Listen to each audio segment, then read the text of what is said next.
Welcome sa munting YouTube channel natin guys. Please support my videos. Like, comment and subscribe lang po mga idolo. Maraming salamat po. Story Present, Myriad World Inventory Box. Kabanata 2271. Dahil ang ibang puwersa ay sumuko na sa paglaban, ang bilis ng pangkat ng Huaxia ay mas mabilis. Ang pagkubkob ay patuloy na lumiliit. Hindi nagtagal, dumating ang malaking pangkat na ito sa harap ng puting usok. Pagtingin sa puting usok sa harapan niya, napakunot ang noo ng commander at sinabing, "Ano ito?" Bagamat nakita na nila ang mga bagay na ito mula sa malayo, hindi nila ito masyadong pinapansin sa oras na iyon. Hindi nila akalain na napakakapal ng usok na sobrang makakaapekto sa mga tao. "Hindi ko alam." Napatitig din ang adjutant sa puting usok at napangiwi. "I have never seen such thing before. Kahit smoke bomb, dapat matagal na itong dispersed. Kakaiba talaga ang vilya na ito. Konting pakulo lang." Masungit na sinabi ng commander, "Sa tingin ko ito ang smoke screen ni Huang Feng." Alam din niya na maraming tao ang may mga disenyo sa kanyang vilya, kaya ginamit niya ang paraang ito para likhain ang smoke screen na ito para pigilan ang iba na makalapit sa kanyang vilya. Kung mayroon siya sa kanya, magiging napakalakas niya, at sa puting smokescreen na ito bilang takip, talagang mapipigilan niya ang kanyang vilya, kahit na wala siya sa vilya ngayon, maging patay, kaya ang puting smokescreen na ito ay walang silbi, ito ay mag-aaksaya lamang ng ilang oras. Dapat sabihin na ang pagsusuri ng commander na ito ay medyo makatwiran. Ayon sa normal na pag-iisip, hindi siya dapat magkamali. Gayunpaman, hindi niya alam na may array master sa vilya ni Huang Feng. Hindi rin niya alam na si Huang Feng mismo ay hindi alam ang pagkakaroon ng puting usok na ito. Pagkatapos ng lahat, bago ito, alam lang ni Huang Feng na ang array master ay nag-ayos ng formation sa paligid ng vilya. Gayunpaman, dahil nandoon pa rin siya, ang ibang puwersa ay may ilang mga pag-aalinlangan, kaya sa oras na iyon, walang sinuman ang nang-ahas na pumasok. Sa ganitong paraan, hindi na kailangang i-activate ang formation. Sa makatuwid, hindi talaga alam ni Huang Feng ang epekto ng porma sayon na ito pagkatapos itong i-activate. Gayunpaman, nagtiwala pa rin si Huang Feng sa array master na ipinagpalit niya. Kung tutuusin, gumastos siya ng maraming pera para ipagpalit dito. Bukod dito, ang mga materyales na ginamit upang iset up ang pagbuo ay pawang mga top-notch na materyales. Bagamat ang tindahan ng storage box ay parang isang itim na tindahan, at marami sa mga bagay sa loob ay sobrang mahal, ang storage box store ay hindi kailanman nagsinungaling. Kung mataas ang presyo, natural na sulit ito. Sa makatuwid, kahit na hindi niya nakita ang epekto ng porma sayon na ito sa kanyang sariling mga mata, naniniwala si Huang Feng na ang kapangyarihan nito ay tiyak na mas malakas kaysa sa porma sayon na itinakda niya sa Huaxia Sword Sect. Noon, hinarang ng formation sa paligid ng Huaxia Sword Sect si Sect Master De Hao at marami pang masters. May kakayahan pa itong mag-counter-attack. Sa makatuwid, naniniwala si Huang Feng na sapat na ang formation na itinakda ng Array Master para matiyak ang kaligtasan ng kanyang vilya. Malinaw na tama ang hula ni Huang Feng. Kahit na ang mga tao ng iba't ibang puwersa ay gumamit ng mabibigat na sandata upang bambahin ang vilya ni Huang Feng, at ang kapangyarihan ng mga sandata na iyon ay talagang napakahusay. Sa katunayan, hindi sila mababa sa mga magsasaka sa mundo ng paglilinang. Gayunpaman, ang porma sayon na ito ay nanindigan at hindi nasira kahit kaunti. Likas na ligtas at maayos ang vilya na pinuprotektahan ng porma sayon. Siyempre, ang mga tao ng iba pang puwersa, kabilang ang pangkat ng Huaxia, ay walang kamalayan sa lahat ng ito. Dahil sa pagkakaroon ng makapal na fog, malubhang naapektuhan ang kanilang paningin. Hindi nila makita ang tiyak na sitwasyon ng vilya sa gitna ng hamog. Gayunpaman, alam nila ang kapangyarihan ng kanilang mga armas, kaya naniniwala silang lahat na ang vilya ay dapat na naging mga guho ng artillery. Ang mga tao ng pangkat ng Huaxia ay nagdasal pa sa kanilang mga puso na ang mga bagay na gusto nila sa vilya ay hindi masira ng putukan ng artillery. Kung ganoon, ano ang dapat nating gawin ngayon? Dapat ba tayong direktang pumasok o gumamit muna ng artillery fire at saka bombahin ito? Tanong ng adjutant. Saglit na nag-isip ang commander at sinabing, diretso na tayong pumasok. Kanina pa kasi gumagamit ng artillery fire ang mga iyon. Natatakot ako na kapag muli tayong gumamit ng artillery ay magiging abo ang mga gamit sa Villa. Kung ganoon, hindi natin matatapos ang ating misyon. Tumango ang adjutant bilang pagsang-ayon. Bagamat gusto nilang alisin ang mga tao ng ibang puwersa dito, ang kanilang pangwakas at pinakamahalagang misyon ay hanapin pa rin ang mga bagay na itinago ni Huang Feng sa Villa. Iyon ang bagay na talagang pinahahalagahan ng mga nakatataas. Kahit na ang ilang mga tao mula sa iba pang mga puwersa ay nakatakas, hindi ito makakaapekto sa pangkalahatang sitwasyon. Makakahanap sila ng isa pang pagkakataon para patayin sila sa susunod. Gayunpaman, kung ang mga bagay sa Villa ay nawasak, wala nang matitira. Hindi sila makakapag-ulat sa mga nakatataas. Malinaw, ang mga bagay sa Villa ay mas mahalaga. Hindi nila kayang patayin ang mga taong nagtatago sa hamog. Sa halip, gumamit muli sila ng artillery. Hindi nila hinayaan na muling atakihin ng artillery ang mga bagay sa Villa. Sabihin sa lahat na mag-ingat. Ang mga taong iyon mula sa ibang puwersa ay nagtatago sa hamog. Malamang na hindi sila susuko ng ganoon kadali. Talagang lalaban sila. Gayun din, tandaan na magsuot ng mask ng gas. Mag-ingat sa kakaibang puting fog, sabi ng commander. Naiintindihan. Tumango ang adjutant. Pagkatapos nito, naghanda ang pangkat ng Huoxia. Nang handa na ang lahat, sabay-sabay na sumulong ang lahat. Pinakipot nila ang paligid at sabay silang pumasok sa puting fog. Pagpasok sa puting fog, lalong lumalim ang pagsimangot ng commander. Ito ay dahil ang fog ay mas makapal kaysa sa inaasahan. Isa pa, tila umaagos ang hamog sa paligid niya. Talaga, wala siyang makitang higit sa 2 o 3 metro ang layo. Malaki ang epekto nito sa mga aksyon ng lahat. Pinaalalahanan ng commander na muling bigyang pansin ang kanilang paligid. Palagi niyang nararamdaman na kakaiba ang ulap, ngunit hindi niya masabi kung ano ang mali sa sandaling ito. Maaari lamang niyang hilingin sa lahat na maging mapagbantay. Lahat, panatilihing bukas ang linya ng komunikasyon. Kung may nakita ka, iulat ka agad, sabi ng commander. Bilang isang piling koponan, bawat isa sa kanila ay nilagyan ng isang mahusay na tagapagbalita. Kahit nasa malupit na kapaligiran, magagamit pa rin ang mga device na ito. Pagkapasok ay sinubak ito ng commander at nakitang normal ang lahat at magagamit.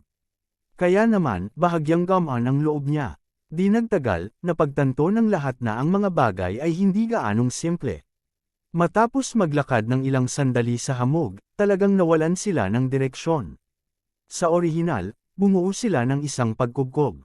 Hanggat ang lahat ay nagpapanatili ng isang tuwid na linya, maaari nilang patuloy na paliitin ang pagkubkob at pilitin ang mga tao mula sa iba pang mga puwersa na palabisan sa pagkubkob.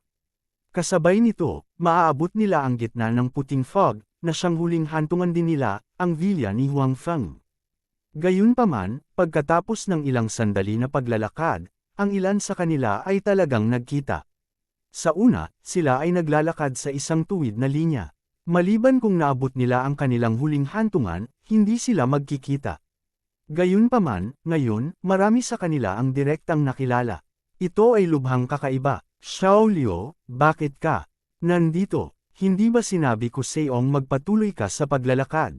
Class leader, hindi ko rin alam. Pagkapasok ko, diretso lang ako sa paglalakad at hindi nag-iba ng direksyon. Hindi ko alam kung paano ako nakarating dito. Paano naging ganito? Oy, nandito si Xiao Wang. Sa oras na ito, nakita ng pinuno ng klase ang isa pang sundalo na dahan-daang lumitaw mula sa usok.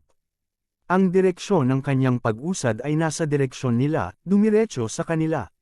Itong kawal na kalalabas lang ay hindi galing sa klase niya, kundi sa kapitbahay. Bago pumasok sa fog area ay naglalakad siya sa gilid at hindi malapit sa kanila. Pero ngayon, lumapit talaga siya, at papunta na talaga siya sa kanila. Leader ng klase Zhao, bakit ka nandito? Nakarating ka na ba sa gitna? Nang makita silang dalawa ng sundalo, laking gulat din niya.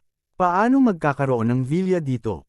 Ano bang problema mo? Bakit ka tumalikod at naglakad pabalik? Sabi ng class leader na si Zhao. Ang direksyon na nakaharap nila sa oras na ito ay dapat na direksyon ng Villa, at ang sundalong ito ay patungo sa kanila. Hindi ba't ganoon din ang paglabas? Maglakad pabalik. Hindi, naglalakad ako sa isang tuwid na linya at hindi kailanman nagbago ng direksyon. Imposibleng lumingon ako, sabi ng sundalo na may kasamang hinaing. Ha, may multo. Agad na napagtanto ng pinuno ng klase na hindi tama ang sitwasyon. Kakaiba na para sa kanya na may nakilala siya sa kanyang klase ng maaga, at ngayon ay nakilala niya ang isang tao mula sa ibang klase, na mas estranghero. Bilasan mo, kunin mo ang compass at tingnan mo, sabi ng class leader na si Zhao. Halos sabay silang naglabas ng compass nilang tatlo. Pagtingin sa kumpas na patuloy na umiikot ng walang tigil saglit, ang pangit nilang tatlo. Oo naman, bulong ng pinuno ng klase na si Zhao sa kanyang sarili. Ang compass ay talagang hindi gumagana dito. Hindi nila matukoy ang tiyak na direksyon ngayon. Sa ganitong paraan, hindi nila alam kung saan ang problema, at hindi nila alam kung sino ang nagkamali. Kung ano ang susunod na gagawin, hindi rin nila alam. Noong una, akala nilang lahat sila ay tuwid na linya, ngunit ngayon, nakilala na nila ang iba ng maaga. Obviously, mali ang direksyong nilalakad nila. Tungkol sa kung ito ay isang tao na mali, o lahat ay mali, ito ay hindi malinaw. Sa pag-iisip nito, mabilis na kinuha ng class leader na si Zhao ang kanyang communication device at nakipag-ugnayan sa kanyang superior para iulat ang sitwasyon dito. Sa oras na ito, nalaman na ng commander at ng kanyang kinatawan ang sitwasyon mula sa kanilang mga nasasakupan. Malinaw, ang nangyari sa pinuno ng klase na si Zhao at sa iba ay hindi exception, at hindi rin aksidente. Marami pang ibang tao ang nakatagpo ng parehong sitwasyon. Naligaw ng landas ang lahat. Medyo solemn na ang mga ekspresyon ng commander at ng kanyang kinatawan. Bagamat nahulaan na nila na kakaiba ang usok, hindi nila inaasahan na maliligaw talaga sila rito. Bukod dito, walang paraan upang magamit ang compass. Ngayon, wala ni isa sa kanila ang nakakaalam kung nasa tamang direksyon ba sila o hindi. Ito ay dahil iginiit ng lahat na nilalakad nila ang nakapirming ruta, ngunit lahat sila ay nakilala ng maaga ang iba. Kabanata 2272. Ano ba ang nangyayari? Bakit ito nangyayari? Galit na sabi ng commander. Ito ang unang pagkakataon na nakatagpo siya ng ganoong sitwasyon. Wala pang katulad na sitwasyon noon. Ang compass ay walang silbi. Halatang hindi masyadong malaking lugar iyon, ngunit sa mahabang paglalakad, hindi pa rin sila tapos sa paglalakad. At saka, naligaw talaga sila sa loob. Ang lahat ng ito ay nagparamdam sa kanya na hindi totoo. Kasabay nito, nakaramdam din siya ng kakaibang galit. Halatang nasa harapan nila ang tagumpay. Hanggat sila ay nagpatuloy, sa pagkubkob at paglipol, ang mga taong iyon mula sa ibang puwersa ay papatayin lahat. Maaari din nilang marating ang villa, hanapin ang mga bagay sa villa, kumpletuhin ang misyon, at magantimpalaan ng mga nakatataas. Gayunpaman, ngayon sila ay nakulong sa huling hakbang. Nang makita nilang malapit na silang magtagumpay, bigla nilang nalaman na nagbago ang mga bagay. Bukod dito, tila naging kakaiba. Yung mga taong lahat ay sumunod sa nakaraang ruta. Hindi pa rin naniniwala ang commander sa sitwasyong iniulat ng mga tao sa ibaba. Pagkatapos ng lahat, ang ganitong uri ng bagay ay masyadong hindi kapanipaniwala. Walang nagbago ng ruta, sabi ng adjutant. Sa katunayan, naiintindihan din ng commander sa kanyang puso na sa husay ng kanyang mga sundalo, imposibleng magpalat sila ng ruta nang hindi nakakatanggap ng mga utos. Bukod dito, napakaraming tao ang nakatagpo ng problemang ito sa parehong oras. Imposibleng maraming tao ang magkaproblema ng sabay-sabay, di ba? Dahil walang problema sa kanyang mga sundalo, ano ang problema? Tiningnan ng commander ang makapal na usok sa paligid niya, at ang kanyang mukha ay nagpakita ng isang nag-iisip na ekspresyon. Maaaring ang usok na ito, sabi ng adjutant na may pag-aalinlangan. Napaka-posible, ang sabi ng commander, pagkapasok namin, naramdaman namin ang pag-iral ng hangin, pero ang usok ay hindi natangay ng hangin. Ito ay isang problema sa sarili. Sa usok na ito, kahit ang compass ay nawalan ng paggana. Ito ay isang sitwasyon na nangyayari lamang sa matinding kapaligiran. Bagamat ang lugar na ito ay medyo malayo, ito ay hindi isang matinding kapaligiran. Kaya, dapat na may problema sa usok na ito. Nang pumasok ang commander, naramdaman niyang may problema sa usok. Gayunpaman, hindi niya nalaman kung ano ang problema. At saka, hindi naman mukhang agresibo ang usok kaya hindi niya ito isinasapuso. Gayunpaman, ngayon ay tila minamaliit na niya ang usok. Bagamat tila hindi agresibo ang usok, napakalaki pa rin ng epekto sa kanila. Talagang nawalan sila ng direksyon sa loob. Gayunpaman, ito ay sa huli ay isang maliit na lansihin lamang. The commander said disdainfully, napakalaki lang ng vilya na ito. Ang dami natin. Kahit naliligaw tayo, kahit gumala tayo, makakalabas pa rin tayo. Logically speaking, walang mali sa sinabi ng commander. Naligaw man sila sa usok, marami silang tao at maaaring subukang maglakad sa iba't ibang direksyon. Gustuhin man nilang magkita muli, napakalaki lang ng lugar. Kung ganito sila lumakad, malaki talaga ang posibilidad na maka-walk out sila. Gayunpaman, nang tingnan ng adjutant ang makapal na usok sa kanyang paligid, nakaramdam siya ng pagkabalisa. Naramdaman niya na ang usok ay hindi kasing simple ng tila. Gayunpaman, wala silang anumang magagandang ideya sa ngayon. Maaari lamang nilang utusan ang mga sundalo sa ibaba na pumili ng direksyon at maglakad ng basta-basta sa pagtatangkang makalabas. Gayunpaman, nangyari pa rin ang ikinababahala ng adjutant. Napakarami nila at mahigit 10 minuto silang naglakad sa usok, ngunit gayunpaman, walang nagtagumpay na makalabas sa lugar ng usok. Lalong naging pangit ang mukha ng commander. Obviously, mali ang naunang paghatol niya. Ang usok na ito ay lubhang kakaiba. Napakalaki lang ng lugar na sakop nito. Napakarami nila, kaya ang ilan sa kanila ay dapat na makalabas. Gayunpaman, hanggang ngayon, walang sino man ang matagumpay na makaalis sa lugar na ito. Para silang nasa isang maze, ganap na hindi mahanap ang labasan. Sa oras na ito, ang mga tao mula sa iba pang mga puwersa na unang pumasok ay may parehong problema sa mga sundalong ito. Noong una, gusto nilang gamitin ang usok para harapin ang mga tao mula sa Huaxia. At saka, makakarating muna sila sa Vilya. Hanggat nahanap nila ang mga bagay sa Vilya, magagawa nilang magkusa.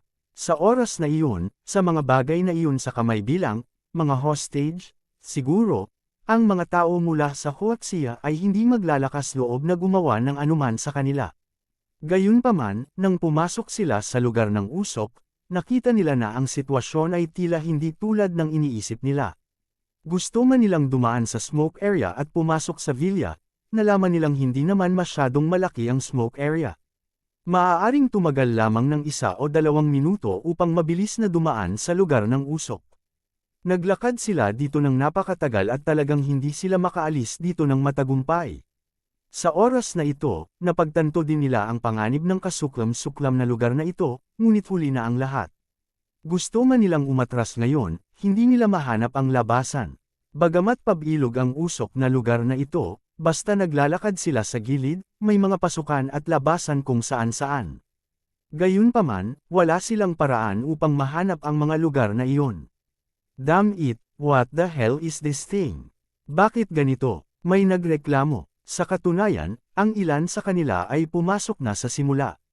Paunang natuklasan din nila ang kakaibang usok, ngunit sa mga oras na iyon, abala sila sa pakikipag-away sa kanilang sarili at hindi pinansin ang usok. Sa makatuwid, ang mga taong dumating mamaya ay hindi nakuha ang babala. Ngayon, sila ay nakulong dito tulad ng unang grupo ng mga tao. Ang masama pa ay naligaw sila dito at basta-basta lang nakakalakad. Ang mga pangkat ng Huaxia na dumating sa ibang pagkakataon ay naligaw din ng landas sa oras na ito at random na naglalakad. Sa ganitong paraan, nakilala ng mga taong ito ang mga koponan ng Huaxia. Bang, bang, bang! Muling tumunog ang malalakas na putok ng baril. Ang commander ng pangkat ng Huaxia sa kabilang panig ay mabilis na nagtanong kung ano ang nangyayari. Akala niya ay ginagantihan sila. Matapos malaman na ang mga tao mula sa iba pang mga puwersa na nauna sa kanila ay nagkataon at nagpapalitan ng putok, ang komandante ay nakahinga ng maluwag. Tila ang mga taong iyon ay nakatagpo din ng parehong sitwasyon tulad nila. Nauna silang pumasok at hindi matagumpay na makalabas sa lugar na ito. Alisin muna ang mga taong iyon sa ibang puwersa. Utos ng commander, yung iba naman, dahan-dahan na tayong makakaisip ng paraan. Ang mga tao sa Vilya ni Huang Feng ay patay na lahat. Kung ang mga taong iyon mula sa iba pang mga puwersa ay napatay, kung gayon ang kanilang kaligtasan ay hindi banta. Sa ganitong paraan, dahan-dahan silang makakaisip ng paraan para makaalis. Gayunpaman, ang commander na ito at ang kanyang kinatawan ay naunawaan ng malalim sa kanilang mga puso na ang paraan ng paglabas na ito ay maaaring hindi napakadali. Gayunpaman, wala nang ibang mas mahusay na paraan ngayon, kaya magagawa lang muna nila ito. Siyempre, hindi nila alam na wala sa mga tao sa villa ni Huang Feng ang namatay. Ngayon, maayos silang lahat. Kahit na pinatay nila ang mga tao mula sa iba pang puwersa na pumasok sa mausok na lugar, hindi ito nangangahulugan na sila ay ligtas. Hindi rin ganoon kadaling tapusin ang gawain at kunin ang mga bagay sa villa ni Huang Feng. Napakabigla at napakagulo ng labanan. Ang mga taong iyon mula sa ibang puwersa ay hindi mga hanggal. Ang kanilang lakas ay tiyak na hindi kasing husay ng pangkat ng Huoxia, kaya ginamit nila ang pakikidigmang gerilya. Kung kaya nilang manalo, lalaban sila. Kung hindi sila manalo, tatakas sila. Ang usok na gumugulo sa kanila noon ay napakahusay sa pagtakip sa kanilang mga landas sa oras na ito, na tinutulungan silang makatakas ng maayos ng maraming beses. Dahil masyadong makapal ang usok, napakahirap para sa pangkat ng Huoxia na subaybayan ang mga tao mula sa iba pang puwersa.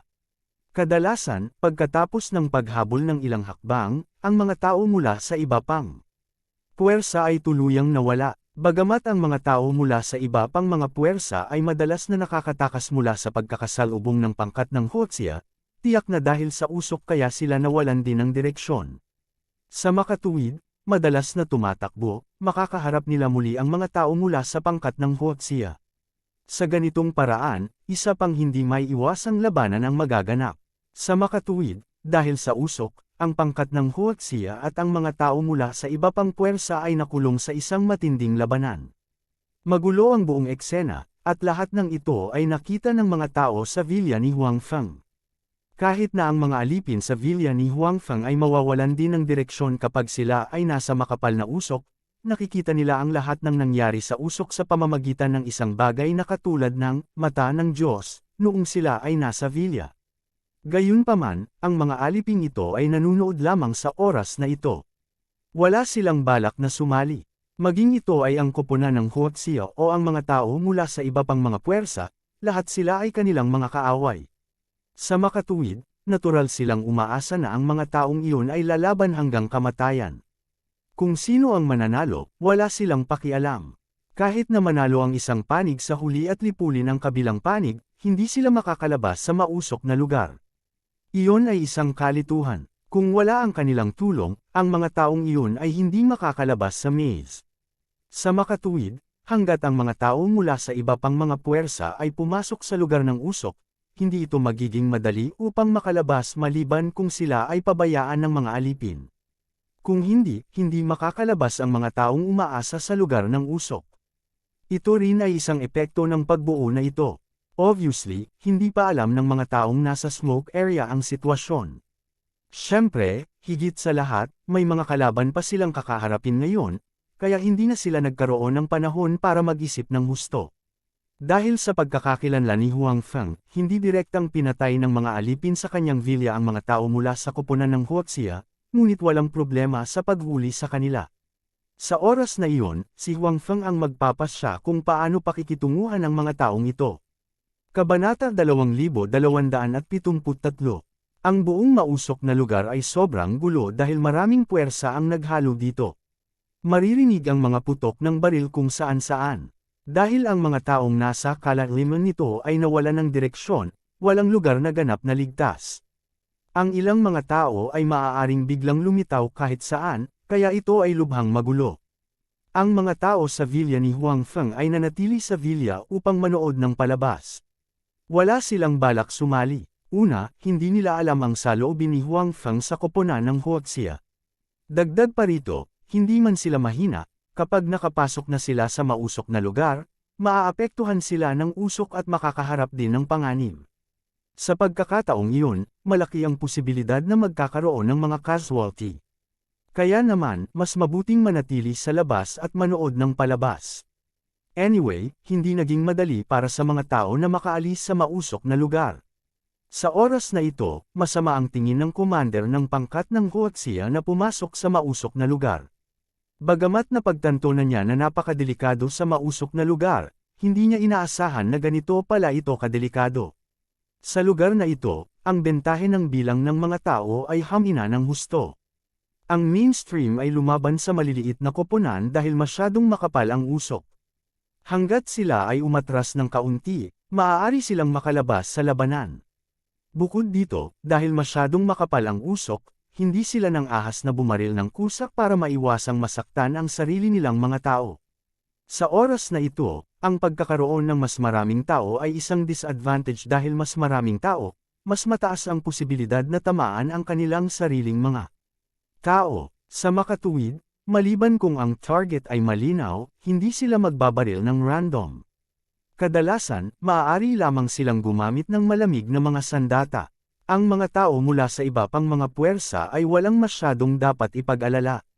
Una sa lahat, bagamat nasa iisang panig sila sa ngayon, hindi naman sila magkampihan. Sila ay kahit na potensyal na mga kaaway. Sa makatuwid, hanggat hindi nila binaril ang kanilang sariling mga tao, hindi nila iniisip ang pagbaril ng mga tao mula sa ibang mga puwersa.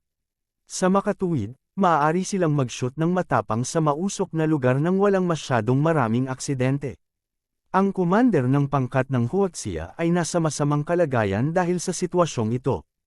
Bagamat nahati na nila ang koponan sa mga koponan sa tamang panahon upang palibutan at sugpuin ang mga tao mula sa iba pang puwersa at nakamit ang ilang mga resulta, ang presyo na kanilang binayaran ay hindi maliit. At least, mas mataas ito kaysa sa naisip niya kanina. Natural, masama ang pakiramdam niya. This damn smoke. Bakit hindi pa nakakalat? Medyo inis na sabi ng commander. Kung hindi dahil sa usok, pinangunahan niya sana ang kanyang mga tauhan at pinatay ang lahat ng mga tao mula sa iba pang puwersa. Paano magkakaroon ng ganitong gulo ngayon? Gayunpaman, sa ilang kadahilanan, ang usok ay hindi nawala kahit na pagkatapos ng mahabang panahon. Dapat malaman ng isang tao na may hangin sa labas, ngunit ang usok ay hindi nagpakita ng anumang mga palatandaan ng pagkatangay. Para itong likido na tila mabagal na umaagos. Dapat ba tayong humingi ng backup mula sa itaas? Tanong ng adjutant. Simula nang pumasok sila sa mausok na lugar, sinusundan na ng adjutant ang commander. Kaya naman hindi pa naghihiwalay ang dalawa. Humiling ng backup. Hindi pwede. Kung hihingi man siya ng reinforcements, hindi kaya magmumukha siyang incompetent. Kailangang malaman ng isa na marami siyang dinala sa pagkakataong ito. Nagdala rin siya ng maraming advanced na armas. Higit pa rito, ang mga mandirigmang iyon ay hindi pangkaraniwan. Bago siya dumating, nangako siya na tiyak na tatapusin niya ang misyon. Sa ganitong mga advantageous na kondisyon, kung humingi pa siya ng tulong, hindi ba't inamin niya na nabigo siya sa kanyang misyon? Saan niya ilalagay ang mukha niya? Hindi. Talagang hindi. Ngunit, may gustong sabihin pa ang adjutant dahil ayaw niyang makakita ng masyadong maraming nasawi sa kanyang mga tauhan. Walang pero. Kinawayan ng commander ang kanyang kamay para pigilan ang kanyang katulong na magpatuloy. Sinabi niya sa isang matigas na tono, magpatuloy sa pagkubkob. May mga casualty tayo, at may mga casualty din sila. Mas marami tayong tao kaysa sa kanila. Gusto kong makita kung sino ang unang susuko. Panipi, malinaw, ang commander na ito ay handa na labanan ang isang labanan ng Autrision sa mga tao mula sa iba pang mga puwersa. Kahit na ang malaking bilang ng mga tao ay gagawin silang medyo maingat sa mausok na lugar, hindi ito ganap na walang mga pakinabang. Kung ito ay isang labanan ng Autrision, talagang hindi sila natatakot sa mga tao mula sa ibang puwersa. Pagkatapos ng lahat, mayroon silang mas maraming tao at kayang labanan ang labanan ng Autrision. Gayunpaman, napakapangit pa rin ng ekspresyon ng adjutant. Siyempre, alam niyang kung patuloy silang maglalaban ng ganito, mananalo talaga sila. Gayunpaman, ang presyo ay masyadong mataas. Dapat malaman ng isa na hindi madaling mag-alaga ng isang mahusay na sundalo sa hukbo. Bukod, ang mga iyon ay buhay na buhay. Ayaw niyang makitang namamatay ang mga taong iyon dito.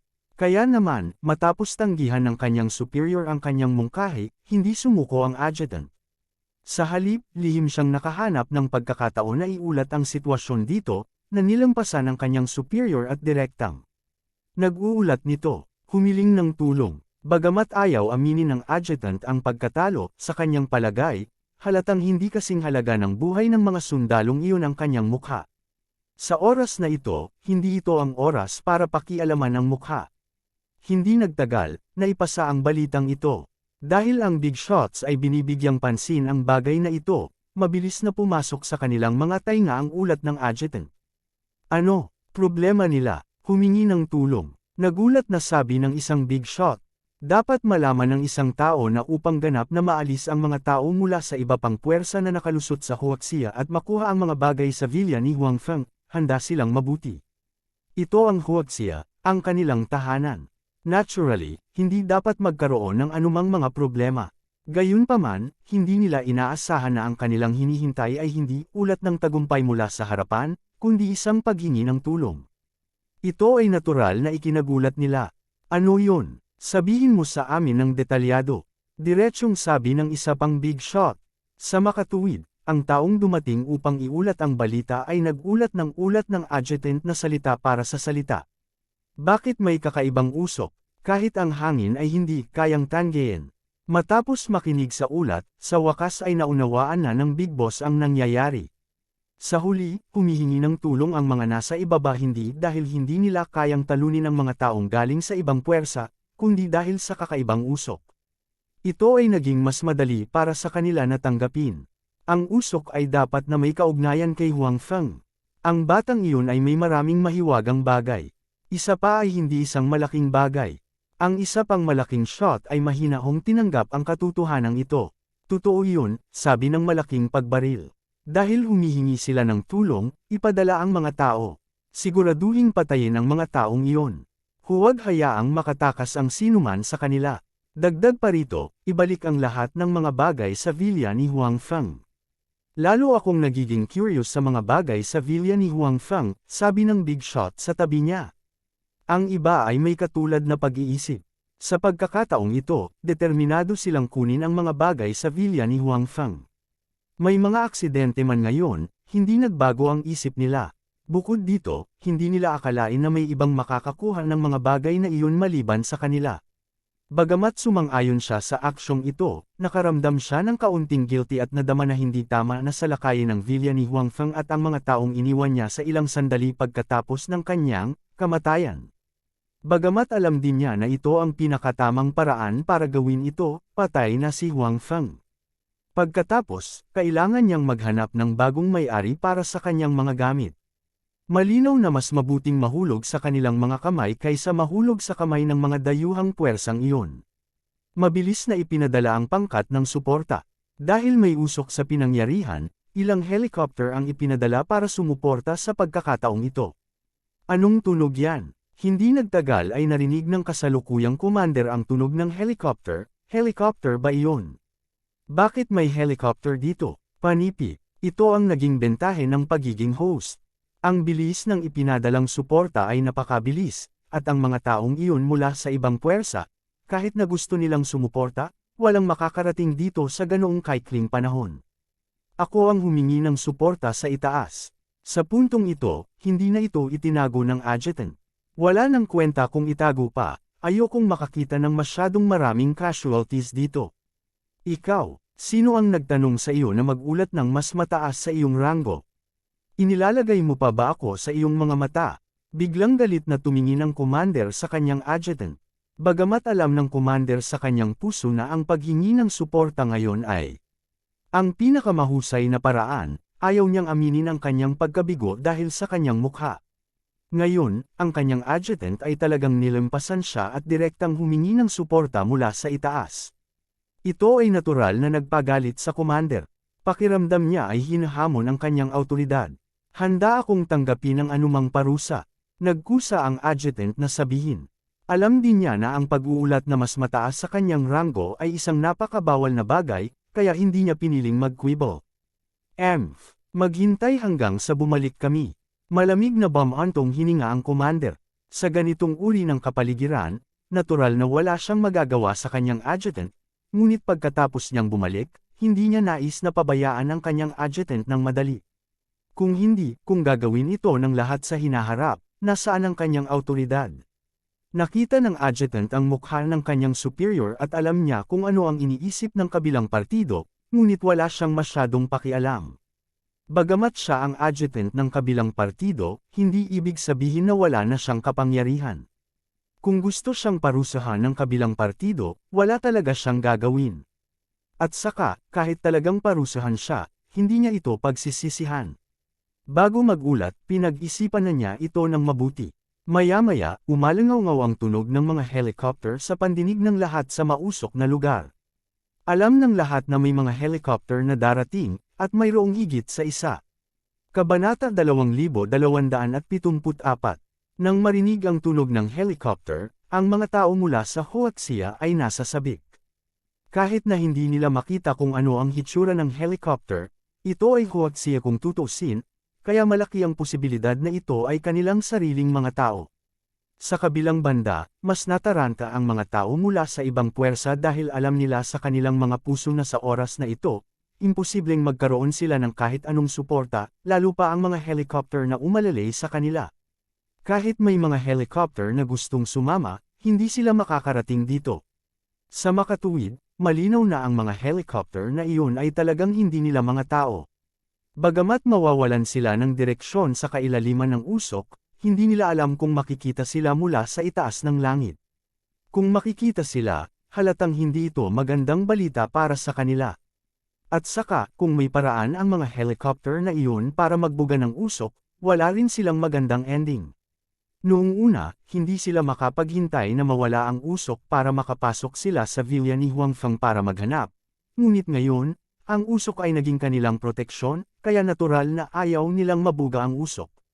Nako, nagpapahangin sila. Hindi nagtagal, naramdaman ng mga tao mula sa iba pang puwersa na ang hangin sa itaas ng kanilang mga ulo ay lumalakas at lumalakas. Malinaw, ang mga dumating upang suportahan ang Huaxia ay umihip ng hangin. Ang kanilang layunin ay natural na tanggayan ang usok. Para sa mga tao mula sa iba pang mga puwersa, ito ay parehong mabuti at masamang bagay. Ang maganda ay ginawa ito ng kabilang partido dahil hindi nila sila nakikita mula sa taas ng langit, kaya may obstructive effect din ang usok. Ang masama ay sa ilalim ng impluwensya ng gayong malakas na hangin, ang usok ay malamang na matatindig, at kapag ang usok ay natangay, sila ay malantad sa kabilang partido. Sa oras na iyon, mawawalan sila ng kanilang huling pag-asa, at tiyak ang kamatayan. Gayunpaman, pagkatapos ng ilang sandali ng takot, nalaman nila na kahit na nararamdaman nila ang hangin na lumalakas at lumalakas, ang usok sa paligid ay walang kahit kaunting intensyon na mawala. Mabagal pa rin ang pag-agos nito, at hindi pa rin mapapantayan ng kapal, kaya hindi ito nakikita ng mga tao mula sa malayo. Mabuti yan, mabuti iyon. Ang mga tao mula sa iba pang mga paksayon ay nakahinga ng maluwag sa kanilang mga puso. Hindi natangay ang usok para hindi sila malantad sa paningin ng kabilang partido. Sa ganitong paraan, ligtas pa rin sila for the time being, at least hindi sila agad mapatay. Gayunpaman, bago sila tuluyang makapagpahinga, naramdaman nila ang pagbuhos ng ulan sa kanilang katawan. Umuulan ba? Halatang hindi. Bagamat hindi nila nakikita ang langit, kitang-kita nila na maliwanag na sumisikat ang araw sa labas. Paanong biglang umulan? Malinaw, ito ay ang paggawa ng mga helicopter. Malinaw, pagkatapos nilang mabaigo sa paggamit ng hangin, ginamit nila ang paraan ng pagwiwisik. Ang kanilang layunin ay upang maalis ang usok. Gayunpaman, ang pamamaraang ito ay malinaw na hindi epektibo. Kung ordinaryong usok lang, baka nawala ng konti. Gayunpaman, ang usok na ito ay malinaw na hindi ordinaryong usok. Sa makatuwid, ito ay walang epekto sa lahat. Gayunpaman, ito ay normal. Kung ordinaryong usok lang talaga ang usok na ito, kanina pa ito nawala sa ilalim ng malakas na hangin. Hindi na sana ito maghihintay hanggang ngayon. Napansin din ng mga tao sa labas ang sitwasyong ito, kaya mabilis nilang itinigil ang hindi epektibong pamamaraang ito. Pagkatapos nito, nagbago sila sa paggamit ng malakas na ilaw. Gayunpaman, ang malakas na liwanag na iyon ay hindi pa rin nakapasok sa makapal na fog. Sinubukan ng mga reinforcement sa labas ang lahat ng uri ng pamamaraan, ngunit hindi pa rin nila nagawang mawala ang usok. Ito ay naging dahilan upang ang mga tao mula sa iba pang mga kapangyarihan sa loob ng lugar na puno ng usok ay lubos na gumaan. Tila hindi karaniwan ang usok na ito. Hindi naman masama na makulong sila dito noon. Gayunpaman, hindi nagtagal ay nawala ang kanilang magandang kalooban dahil nandoon pa rin ang panganib sa kanilang paligid.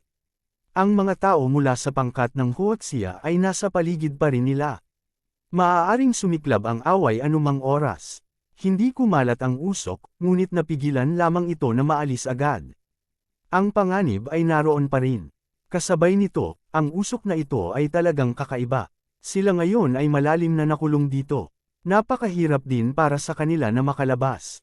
Sa pag-iisip nito, naging mabigat na naman ang kanilang kalooban. Ang mga tao mula sa Huaxia team na nasa lugar din na puno ng usok ay masama rin ang pakiramdam. Noong una, nang makita nila ang mga pampalakas mula sa kanilang gilid, iniisip pa rin nila na sa wakas ay aalisin na ang mapahamak na usok. Gayunpaman, ang sumunod na nangyari ay walang awang nagwasak sa kanilang pag-asa. Bagamat gumamit ng iba't ibang pamamaraan ng mga reinforcement, hindi pa rin nila nagawang ganap na maalis ang usok. Kung tutuusin, wala man lang bakas ng pagkawala nito. Ang usok ay katulad pa rin ng dati, at nakakulong pa rin sila dito tulad ng dati. Paano naging ganito? Ang commander ng pangkat ng Huaxia at ang kanyang kinatawan ay natigilan din sa oras na ito. Malamang, hindi inaasahan ng dalawa na mangyayari ang ganoong sitwasyon. Bagamat hindi sumang-ayon ang commander sa kahilingan para sa reinforcements, dahil dumating na ang reinforcements, natural na umaasa siyang may pakinabang ang reinforcements. Kung ganoon, magiging mas simple ang kanyang misyon. Pagdating ng panahon, kapag natapos na ang usapin, sasabihin niyang malaki ang tiwala niya sa pagkumpleto ng misyon. Ang kanyang kinatawan ang nagpasya na humingi ng mga reinforcement ng walang pahintulot. Sa ganitong paraan, maaari siyang magtakda ng bitag para sa kanyang kinatawan, at hindi siya magmumukhang walang kakayahan. Gayunpaman, halatang hindi inaasahan ng commander na ang pagdating ng mga reinforcement ay walang nagawa. Bagamat nasa himpapawid pa rin ang mga taong iyon, walang pinagkaiba kung naroon man sila o wala kung walang paraan para maalis ang usok. Dahil, sa oras na ito, sila ay nahaluan ng mga tao mula sa ibang puwersa, at ang usok ay nakaapekto sa kanilang paningin.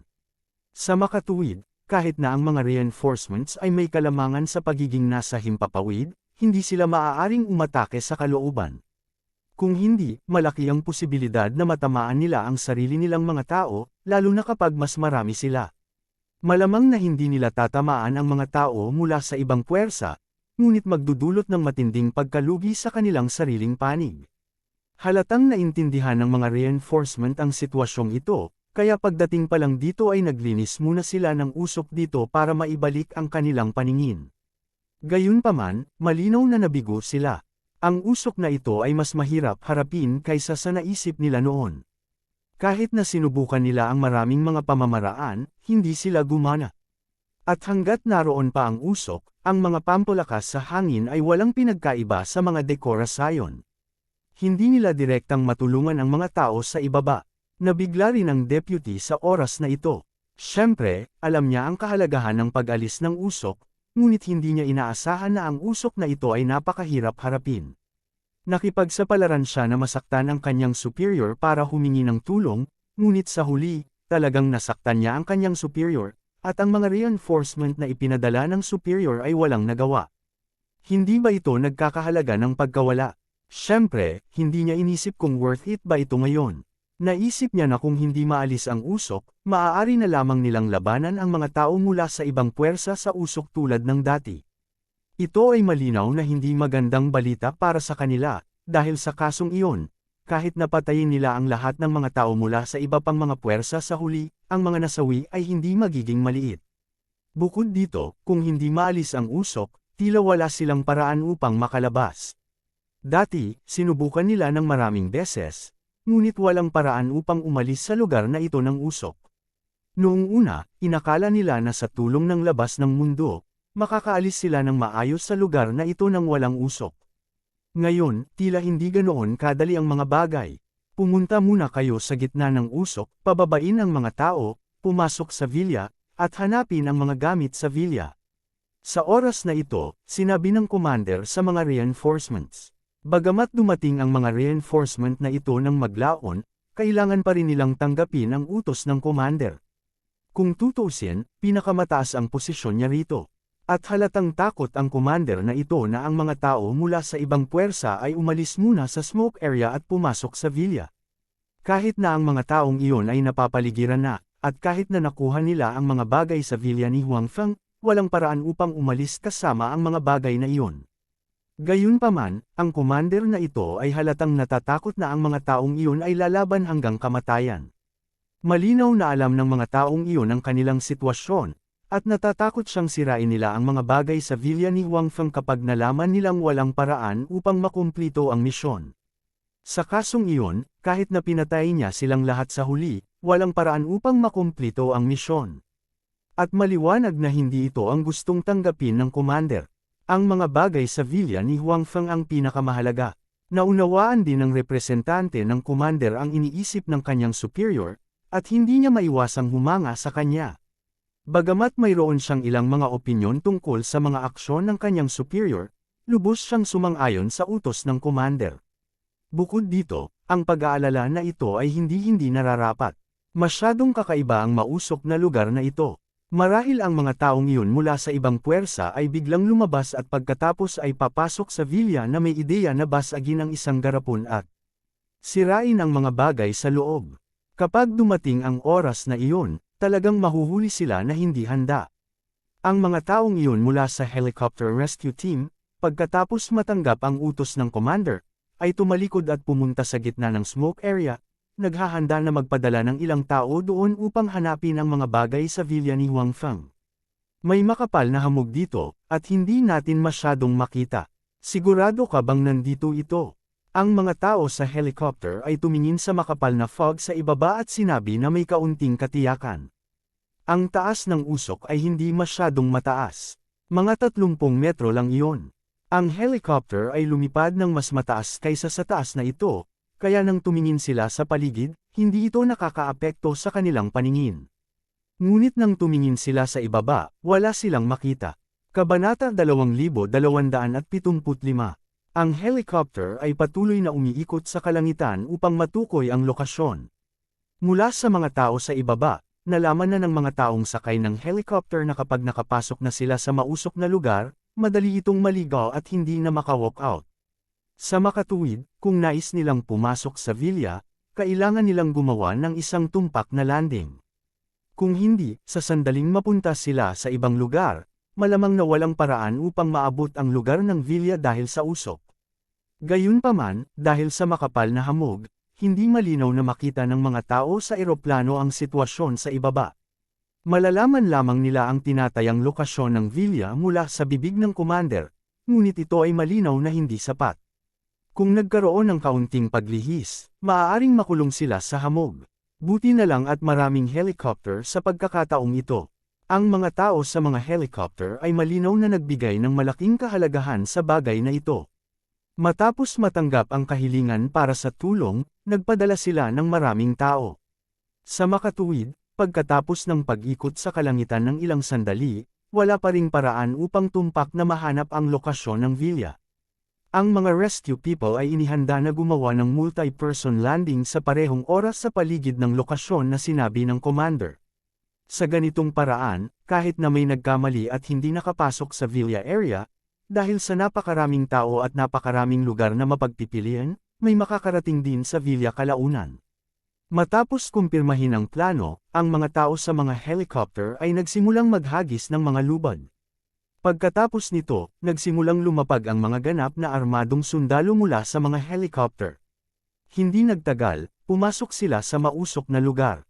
Katulad nga ng sabi ng mga tao sa ibaba, wala tayong makikita dito. Pagpasok pa lang nila sa lugar na puno ng usok, napansin din ng mga taong sumagip sa kanila ang abnormalidad ng lugar na puno ng usok. Hindi nila masyadong makita ang lugar na puno ng usok. Kahit na nagdala sila ng mas advanced na kagamitan sa pagkakataong ito, hindi pa rin ito mababago ang resulta. Sa kabutihang palad, hindi sila naririto upang iligtas, at hindi rin sila naririto upang lumaban. Gusto lang nilang pumasok sa villa at maghanap ng kung ano sa villa. Maraming tao ang nakarating at patuloy na nakikipag-ugnayan. Pagkatapos nito, lahat sila ay pumasok sa mausok na lugar at hindi nakita ang villa. Gayunpaman, wala silang pakialam dahil maaaring ang usok ang nakaapekto sa kanilang paningin, o maaaring maling lokasyon ang kanilang napili. Maaaring piliin ng ibang tao ang tamang lokasyon. Sa makatuwid, walang gumawa ng kaguluhan. Ang mga lugar na pinili nila noon ay lahat ay malapit sa gitna ng usok.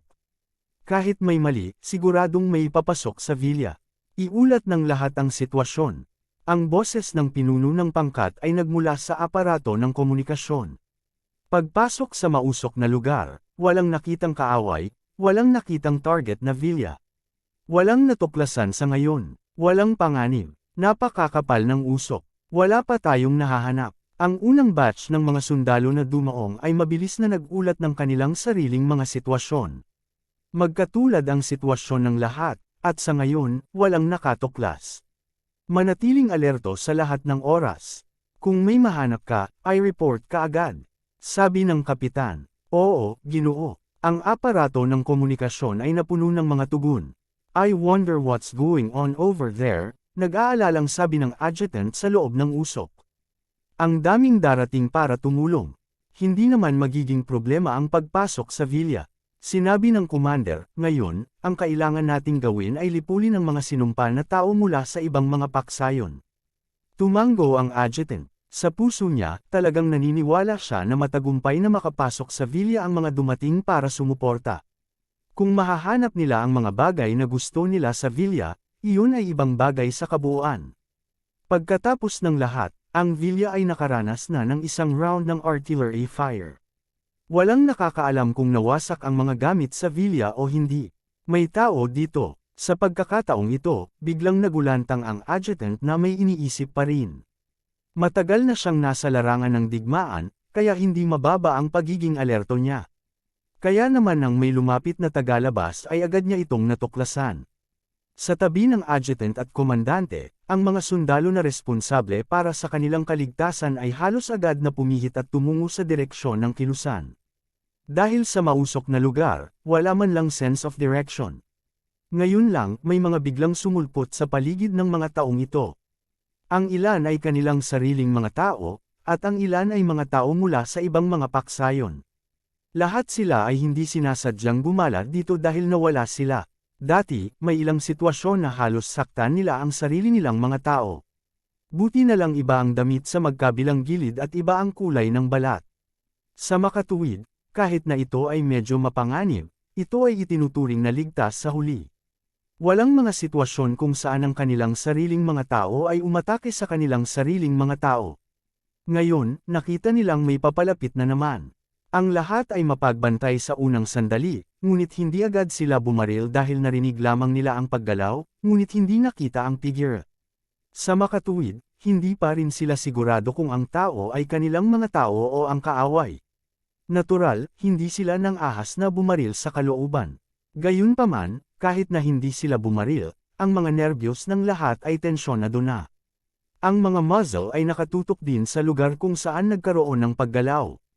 Kapag nalaman nila na ang tao ay isang kaaway, hindi sila magiging magalang kahit kaunti. Ang naghihintay sa kabilang partido ay ang kanilang walang awa na mga bala. Bakit pakiramdam ko may mali? Nagkatinginan ang adjutant at ang commander. Halos sabay-sabay nilang nalaman na may mali. Ang tao ay tila hindi nagmumula sa gilid, ngunit, bang! Narinig ang tunog ng isang bagay na nahulog sa lupa. Pagkatapos nito, isang malabong boses ang lumitaw sa larangan ng paningin ng lahat. WHO, tanong ng adjutant sa wikang Huaxia. Nang marinig ang boses ng adjutant, tila nabigla ang tao at agad na napalingon dito. Kasabay nito ang pagpihit din ng busel ng baril. Tumigil ka, magkatabi tayo, magkatabi tayo. Akmang bubunot na ng espada ang magkabilang panig at malapit nang sumiklab ang putok ng baril, biglang sumigaw ang adjutant na may pag-aalala. Ito ay dahil nakita na niya ng malinaw. Bagamat hindi niya kilala ang kabilang partido, ang mga damit, kagamitan, at mukha ng kabilang partido ay pawang nagpapatunay sa pagkakakilanlan ng kabilang partido. Ang tao ay mula rin sa Huaxia.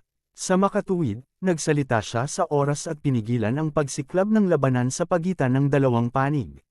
Sa kabutihang palad, maraming beses nang nakatagpo ng ganitong sitwasyon ang karamihan. Kaya, walang aksidenteng pagbaril, at ang taong biglang lumitaw ay nakontrol ang kanyang sarili sa huling sandali. Nakahinga ng maluwag ang mga tao sa panig ng commander. Kawalang katarungan sana kung sila ay namatay sa kamay ng kanilang sariling mga tao.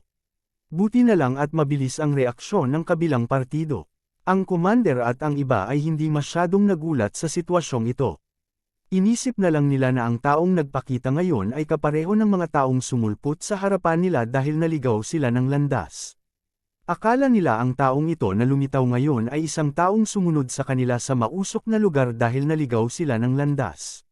Gayunpaman, ang sitwasyon ay malinaw na hindi ang kaso. Matapos makita ng malinaw ng tao ang hitsura ng commander at ng iba pa, lalo na ang mga badge sa kanilang katawan, agad itong tumakbo at sumaludo. "Sir," sabi ng tao. "Manam." Tumango ang commander at hindi na masyadong pinansin. Sa halip, sinabi niya, "Mag-ingat ka." Gayunpaman, napansin ng adjutant na tila iba ang sitwasyon. Tumingin siya sa sundalo at hindi sigurado, "Hindi ka sumama sa amin." Dahil mas maraming team ang dinala nila sa pagkakataong ito, at kabilang sila sa iba't ibang unit noon, tiyak na may pagkakaiba. Napatingin ang adjutant sa kadadating lang ng sundalo at napagtanto niyang tila wala sa saklaw ng dati nilang recruitment ang team ng kabilang partido. Gayunpaman, hindi siya sigurado sa sitwasyon. Pagkatapos ng lahat, sa kanyang opinyon, ang mga taga-Hotsia dito ay dapat na sumama sa kanila. "Sir, ako po ay mula sa 3 pangkat ng unang regiment. Inutusan po akong sumama at suportahan kayo. Isinasagawa ko ngayon ang misyon ng paghahanap sa Villa," seryosong sabi ng sundalo. Sa oras na ito, napagtanto din ng commander na medyo kakaiba ang sitwasyon. Ayon sa mga salita ng taong ito, halatang hindi siya sumama sa kanila, ngunit ang pangkat na kara-rating lang para suportahan sila. Pero, hindi ba niya pinapunta sa Villa area ang team na kara-rating lang? Bakit sila nandito? Kaya naman, mabilis na nagtanong ang commander, "Dahil ginagawa mo ang misyon ng paghahanap sa Villa, bakit ka nandito?" Dahil sa usok, maaaring hindi makita ng mga tao sa eroplano ang partikular na sitwasyon sa ibaba. Gayunpaman, sinabi na niya sa kanila na nasa gitna ang Villa. Bagamat hindi niya alam ang eksaktong lokasyon, kung makalapag sila, dapat ay nasa paligid sila ng Villa. Pagkatapos ng lahat, mas madaling matukoy ang presyo sa gitna ng usok. "Sir, lumapag nga po ako sa gitnang bahagi ng usok, pero hindi ko alam kung bakit ako nagpakita dito," sabi ng sundalo. Nataranta rin ang sundalo. Halatang walang bakas ng Villa sa paligid, ibig sabihin ay maling lugar ang napunta niya. "Di ba nasa paligid tayo ng Villa?" Hulaan ng adjutant. Dahil ang kabilang partido ay dumaong sa paligid ng Villa at ngayon ay lumitaw sa harap nila, ang ibig sabihin nito ay dapat silang nasa paligid ng Villa. "Napaka-posible," excited na sabi ni Commander. Dahil sa usok, hindi nila makita ang kanilang paligid. Sa makatuwid, hindi nila alam kung nasaan sila ngayon. Marahil ay hindi sinasadyang nakarating sila sa paligid ng Villa. Gayunpaman, bago pa magkaroon ng oras ang lahat para maging masaya, umalangaw sa kanilang paligid ang makakapal na putok ng baril. Malinaw, isa na namang labanan ang sumiklab. Noong una, walang pakialam ang lahat. Kung tutuusin, madalas nilang marinig ang mga tunog na ito sa panahong ito, at nakasanayan na nila ito. Gayunpaman, kailangan pa rin nilang mag-ingat sa mga ligaw na bala. Gayunpaman, hindi nagtagal, nawala ang ngiti sa mukha ng commander dahil nakatanggap siya ng ulat mula sa namamahala sa pangkat na dumating para sumuporta. Ang unang batch ng mga koponan na bumaba ay nabigo lahat sa kanilang misyon. Wala sa kanila ang nakahanap ng Villa. Pagkatapos nilang tumalon pababa, ang ilan sa kanila ay nakilala ang kanilang sariling mga tao, ang ilan sa kanila ay nakilala ang mga tao mula sa ibang puwersa, ngunit hindi nila nakita ang Villa. Kabanata 2276. Wala ni isa sa kanila ang nakahanap ng Villa. Nawala ang ngiti sa mukha ng commander. Sa oras na ito, alam na niya kung aling koponan ang dumating upang suportahan sila. Masasabing ang lakas ng mga sundalo sa pangkat na dumating para sumuporta sa kanila ay hindi mababa sa mga taong dinala niya noon. Bukod dito, ang mga taong dumating upang suportahan sila sa pagkakataong ito ay nagsagawa ng maraming pagsuko sa ibang mga misyon noon. Masasabing napakaranasan nila sa aspetong ito. Dahil dito, noong nagutos noon ng commander, hindi niya akalain na ang mga taong ito ay hindi makakatapos ng misyon. Hindi man niya ibigay ang tiyak na lokasyon ng Villa, kahit na hindi makita ng mga tao sa kalangitan ng Villa dahil sa impluwensya ng usok. Gayunpaman, napakalaki ng saklaw ng usok. Bukod dito, sinabi niya noon na nasa gitna ng usok ang Villa. Kung isa o dalawang tao lang ang nakarating at hindi nahanap ang Villa, bagamat medyo nakakadismaya ay katanggap-tanggap pa rin. Ngunit, ano ang nangyayari ngayon? Ayon sa impormasyong iniulat ng mga taong iyon, nakarating sila sa isang maliit na pangkat ng higit sa 10 tao. Ang mahigit 10 taong ito ay dumaong sa iba't ibang lugar. Ayon sa hinuha, ang mga taong ito ay nakarating sa paligid ng Villa. Ang ilan sa kanila ay dapat na direktang makarating sa paligid ng Villa. Gayunpaman, hindi ito ang kaso. Nalaman ng mga taong namamahala sa pagliligtas sa pagkakataong ito mula sa mga balitang iniulat ng mga tao sa ibaba na wala sa mga taong ito na dumaong ang aktwal na nakakita sa Villa. Nakilala nila ang kanilang sariling mga tao o ang kaaway. Sa anumang kaso, hindi nila nakita ang Villa. Ang sitwasyong ito ay talagang medyo nakakalito. Malaki pa rin ang tiwala ng kapitan na namamahala sa rescue team sa lakas ng kanyang mga nasasakupan. Hindi pa nila siya binaygo noon. Gayunpaman, ngayon, ang sitwasyong ito ay aktwal na nangyari sa isang simpleng misyon. Ito ay talagang hindi katanggap-tanggap. Hindi rin matanggap ng commander ang katotohanan ito. Sa kanyang opinyon, ito ay talagang isang ordinaryong misyon. Bagaman may mga kaaway sa lupa, ang mga kaaway na iyon ay hindi maglalagay ng anumang banta sa kanila kapag sila ay lumapag dahil sa usok. Masasabing ang mga taong iyon ay nakarating sa isang ganap na ligtas na kapaligiran. Sa ilalim ng gayong mga kalagayan, ang misyon ay talagang nabigo. Kung iba man iyon, hindi nila ito matatanggap. Sa katunayan, ang commander ay may ilang pagdududa pa sa pangkat na dumating upang iligtas sila. Kung tutuusin, narinig lang niya ang mga nakaraang tagumpay ng kabilang partido noon. Ito ang unang pagkakataon na sila ay tunay na nagtulungan. Marahil, ang lakas ng mga taong iyon ay nagyayabang lamang. Magpababa ka ng marami. Napakalaki lang ng hanay ng Villa. Magpababa pa ng tao. Laging may makapasok sa Villa. Sinabi ng commander sa kapitan na namamahala sa pagliligtas. Narinig din ng kapitan ang kawalan ng tiwala ng kanyang koponan mula sa mga salita ng kabilang partido. Nagtampo ito sa kanya. Kung tutuusin, isa silang ace team. Ang kanilang mga nakaraang tagumpay ay medyo napakatalino. Gusto talaga ng squad leader na ipagtanggol ang kanyang team. Gayunpaman, kung walang anumang ebidensya, gaano man ang kanyang sinabi, walang maniniwala sa kanya. Sa ngayon, isang simpleng misyon ang nag-ulo. Wala talaga siyang tiwala na ipagtanggol ang sarili niya. Pangako naming tatapusin ang misyon. Sabi ng kapitan sa matigas na tono. Okay, tumugon lang ang commander at hindi na nagsalita pa. Gayunpaman, mula sa narinig ng pinuno ng pangkat, ang kabilang partido ay hindi pa rin nagtitiwala sa kanya. Wala siyang ipinangako. Sa halip, iniba niya ang channel at sinabi sa kanyang mga nasasakupan, lahat, maghanda na muli sa pagbaba. Sa pagkakataong ito, kailangan nating hanapin ang Villa. Oo, ang natitirang mga tao sa eroplano ay tumugon ng malakas sa pamamagitan ng communicator. Alam din nila na ang mga kasamahan nila na bumaba noon ay dapat ay nabigo sa misyon. Bagamat labis silang naguguluhan sa kanilang mga puso, paanong hindi matatapos ang gayong simpleng misyon? Gayunpaman, hindi nila naitanong ang mga pag-aalinlangan sa kanilang mga puso dahil nakikita nilang tila masama ang loob ng kanilang kapitan. Gayunpaman, ito ay naiintindihan din. Tutal, maraming tao sa ibaba. May mga mapagkaibigang koponan mula sa bansa at mga piling koponan mula sa iba pang puwersa. Sa huli, ginulo nila ang isang simpleng misyon sa harap ng mga taong ito. Kung sino pa man iyon, mapapahiya sila. Sa makatuwid, ang kanilang kapitan ay tiyak na malungkot ngayon. Ang mga natitirang sundalo ay hindi rin masaya. Siyempre, alam nila kung sino ang nasa ibaba. Karaniwang ipinagmamalaki ng mga malalakas na tao. Kaya naman, ang mga sundalong ito ay nais ding magpakitang gilas sa harap ng kanilang mga kasamahan. Sa huli, nangyari ang ganoong bagay. Bagamat hindi sila ang mga bumaba noon, sila pa rin ang kanilang mga kasama. Kaya naman medyo nahiya din sila. Maraming mga eroplano ang muling nag-hover sa lugar kung saan maaaring naruroon ng Villa, na tinutukoy ang posibleng lokasyon ng Villa. Kahit na ang kapitan ay sabik na patunayan ang kanyang sarili at ang kanyang koponan, hindi siya naging walang ingat. Hindi siya nagmamadaling pinababa ang kanyang mga tauhan. Sa halip, pinagmasdan niya mula sa itaas. Nais niyang matukoy ang lokasyon ng villa sa pamamagitan ng ilang mga pahiwatig. Gayunpaman, ang usok sa ibaba ay masyadong makapal, at naapektuhan nito ang kanilang paningin.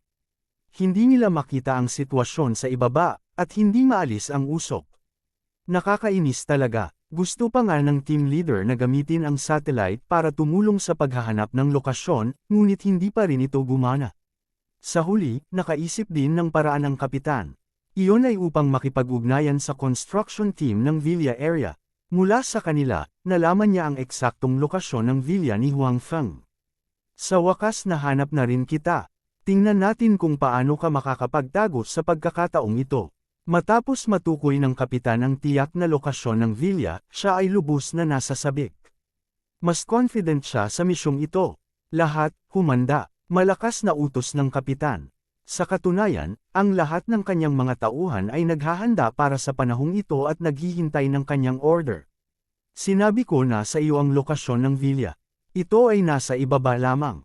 Sa pagkakataong ito, kailangan mong matagumpay na makapasok sa villa at hanapin ang mga bagay sa villa bago ang sinuman. Kumpletuhin ang misyon ng perpekto. Sabi ng kapitan, pangako naming tatapusin ang misyon. Naghiyawan ang lahat. Tumango ang kapitan at sinabing, bumaba ka. Isa-isang bumaba ang mga tao sa eroplano kasama ang lubad. Ang mga tao sa kabilang eroplano ay piniling lumapag sa hindi kalayuan sa eroplanong ito. Kung tama ang lokasyon ng villa na kanilang natukoy, ang mga taong iyon ay makalapag din sa villa. Kung tutuusin, medyo malaki ang villa. Sa napakaraming tao na sabay-sabay na dumarating, natural na umaasa ang kapitan na makumplito ng perpekto ang misyon. Minsan na silang nagkagulo, ayaw nilang maulit ang parehong sitwasyon. Hindi niya kayang mawalan ng mukha. Mabuti na lang at natukoy na ang lokasyon ng villa. Sa pagkakataong ito, walang magkakamali. Napaisip ang kapitan sa kanyang puso. Gayunpaman, hindi nagtagal ay naramdaman niyang may mali. Kasi, sa mga kakalipag lang sa first batch, may bumaba sa posisyon na ito. Logically speaking, pagkababa ng taong iyon, dapat ay pumasok na siya sa villa area. Bukod dito, sa iba pang mga eroplano, mayroon ding mga taong bumaba mula sa kalapit na lugar na ito. Dapat sa villa area sila dumaong. Paanong walang nakakita sa villa? Ito ay talagang kakaiba, bulong ng kapitan sa sarili. Matapos ang mahabang pag-iisip, hindi pa rin niya moari kung ano ang nangyayari. Malinaw na nasa ibaba ang villa. Ang ilan sa kanila ay pumili ng tamang posisyon, ngunit sa huli, hindi sila nakapasok sa villa. Ito ay talagang nakakalito. Kalimutan mo na, kumpletuhin muna natin ang misyon. Maghihintay ang bagay na ito hanggang sa bumalik tayo. Tatanungin ko sila ng maayos. Napaisip ang kapitan sa kanyang puso. Bagamat hindi mahanap ng mga taong bumaba noon ang villa, lahat sila ay may kanya-kanyang gagawin ngayon. Nagkataon lang na tinutulungan nila ang kanilang mga kaalyado sa ibaba upang kabkuban at lipulin ang mga tao mula sa ibang puwersa. Sa makatuwid, ang mga taong iyon ay hindi idle ngayon. Malinaw na hindi nararapat na magtanong tungkol sa nakaraang bagay ngayon. Everyone report the situation. Nakarating ka na ba sa villa area? Pagkaraan ng ilang sandali, nagsimulang makipag-ugnayan ang pinuno ng pangkat sa kanyang mga miyembro ng pangkat. Dapat ay sapat na para maabot nila ang lupa mula sa taas na ito pagkatapos ng mahabang panahon. Kaya naman kung walang nangyaring hindi inaasahan, iyong mga kabababa pa lang ay dapat na lumapag na o nakapasok na nga sa villa. Siyempre, ang premise ay hindi nawasak ang villa sa nakaraang sunog ng artillery. Ito ay malinaw na imposible. Kaya naman, naramdaman ng kapitan na sa oras na ito, dapat na hinahanap ng mga miyembro ng kanyang koponan ang mga guho ng villa, ngunit hindi niya alam kung mayroon silang anumang mga nadagdag. Gayunpaman, pagkatapos itanong ng kapitan ang tanong na ito, napagtanto niya na may kakaibang katahimikan sa kanyang aparato sa komunikasyon. Wala sa mga miyembro ng kanyang koponan ang nagulat nito kaagad sa kanya. Ito ay malinaw na medyo hindi karaniwan at hindi pa nangyari noon. May nangyari siguro, napaisip ang kapitan sa kanyang puso. Bago pa makapagtanong muli ang kapitan, sa wakas ay nagmula sa aparato ng komunikasyon ng boses ng mga miyembro ng kanyang koponan. Captain, hindi ko nakikita ang villa. Pag-uulat kay kapitan, hindi ko rin nakikita ang Villa dito. Pag-uulat sa kapitan, nakikipagpalitan lang ako ng putok sa mga tao ng ibang puwersa. Wala akong nakitang mga Villas sa paligid. Pag-uulat sa kapitan, ang mga taong kakababa lang ay nagsimulang mag-ulat ng sitwasyon isa-isa. Bagaman ang mga taong iyon ay nagpunta sa iba't ibang lugar, ang mga resulta ay pareho. Ibig sabihin, walang nakakita sa Villa. Wala ni isa. Ito ay eksaktong kapareho ng nakaraang grupo ng mga tao. Paano ito posible? Ito ang unang pumasok sa isip ng kapitan matapos marinig ang ulat mula sa kanyang mga nasasakupan. Kabanata 2277. Paano ito naging posible? Talagang hindi makapaniwala at makaintindi ang kapitan sa narinig niyang ulat mula sa kanyang mga nasasakupan. Malinaw nilang natukoy ang lokasyon ng Villa. Diretso ito sa ibaba ng posisyon kung saan sila nakarating.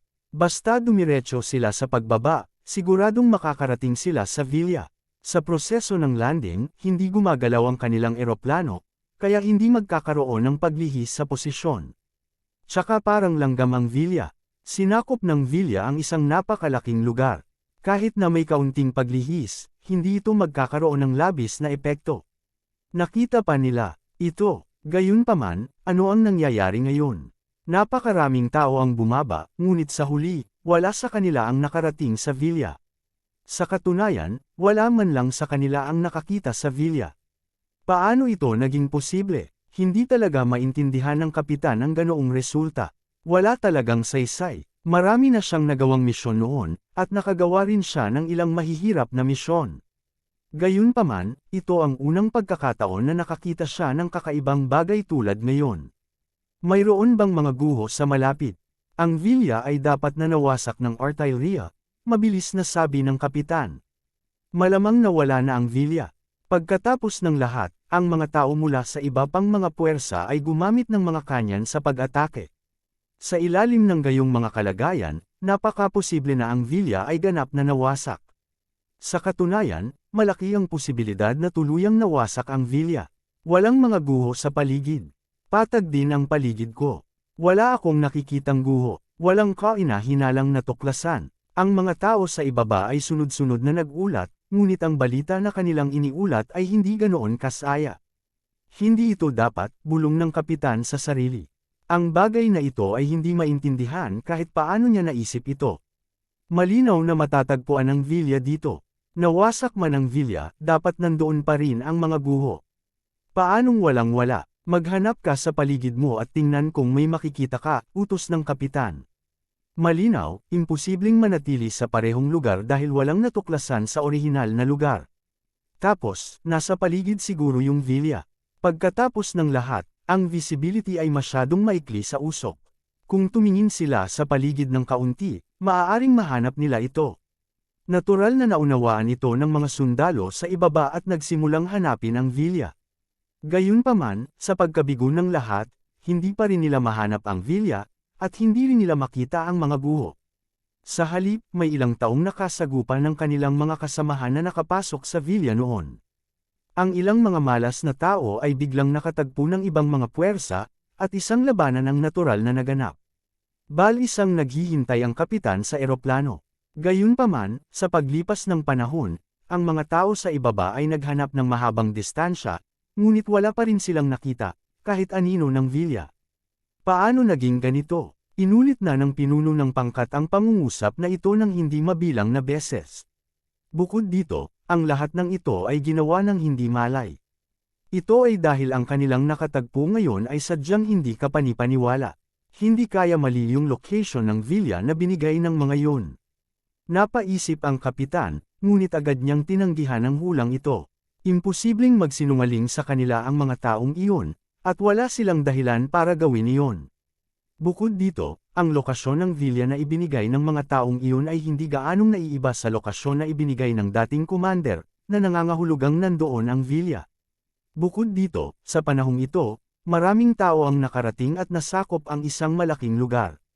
Kahit na may bahagyang paglihis sa posisyon ng Villa, dapat may nakakita sa Villa. Gayunpaman, ang katotohanan ay hanggang ngayon, walang nakakita sa Villa. Natarante talaga ang kapitan. Hindi niya maintindihan ang nangyayari. Maliban kung ang Villa ay lumipad mula sa posisyon na iyon, kung hindi, paano nila ito makikita? Siyempre, imposibleng lumipad ang Villa, ngunit ang kapitan ay talagang walang maisip na ibang dahilan. Sa oras na ito, muling nakipag-ugnayan ang komandante sa kapitan upang magtanong tungkol sa pinakabagong sitwasyon. Bagamat siya ay labis na nagtatampo at naguguluhan, isinalaysay pa rin ng pinuno ng pangkat ang sitwasyon na naranasan ng kanyang mga miyembro ng pangkat sa commander. Noong una, inakala ng kapitan na pagkatapos makinig sa kanyang mga salita, iisipin ng commander na gumagawa siya ng mga dahilan at hindi siya maniniwala sa kanya, o kahit na pag-alitan siya. Gayunpaman, hindi niya inaasahan na pagkatapos marinig ang kanyang mga salita, ang commander ay nanatiling tahimik lamang ng ilang sandali, at pagkatapos ay sinabi, "Naiintindihan ko." Pagkatapos, pinutol ng commander ang contact. Anong nangyayari? Naniwala ba siya sa sinabi ko? Alam niya. Ano ang alam niya? Bakit hindi niya sinabi sa akin? Wala akong alam ngayon, at wala akong maintindihan, sabi ng kapitan sa kanyang sarili sa galit na galit. Gayunpaman, kung tutuusin, ang kanyang ranggo ay mas mababa kaysa sa commander, kaya imposibleng magtanong siya sa commander.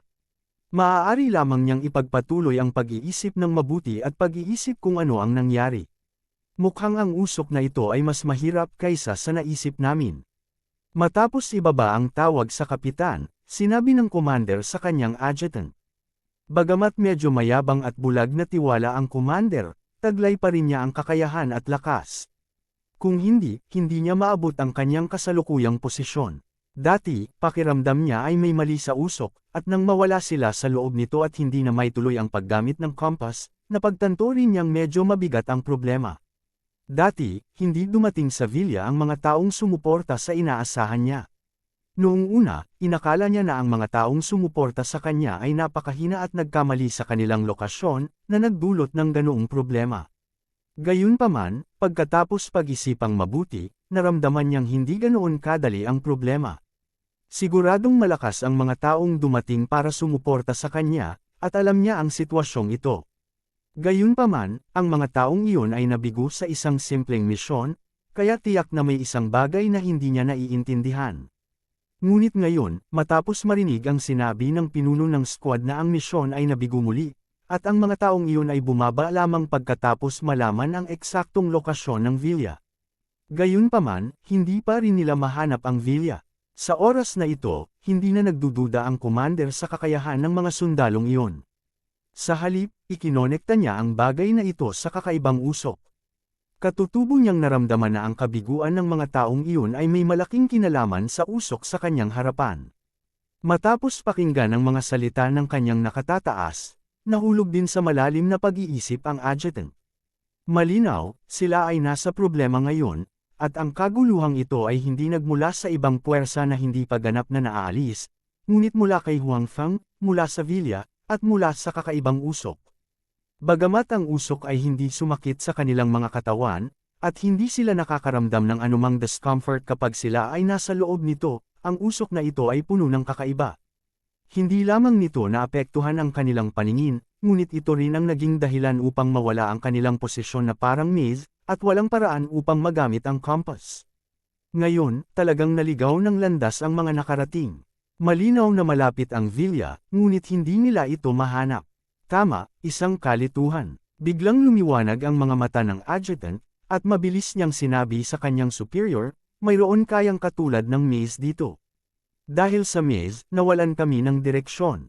At dahil sa maze, medyo iba ang mga nakarating sa Villa, at direktang naging sanhi nang hindi nila mahanap ang Villa. Iniisip din ng commander ang bagay na ito.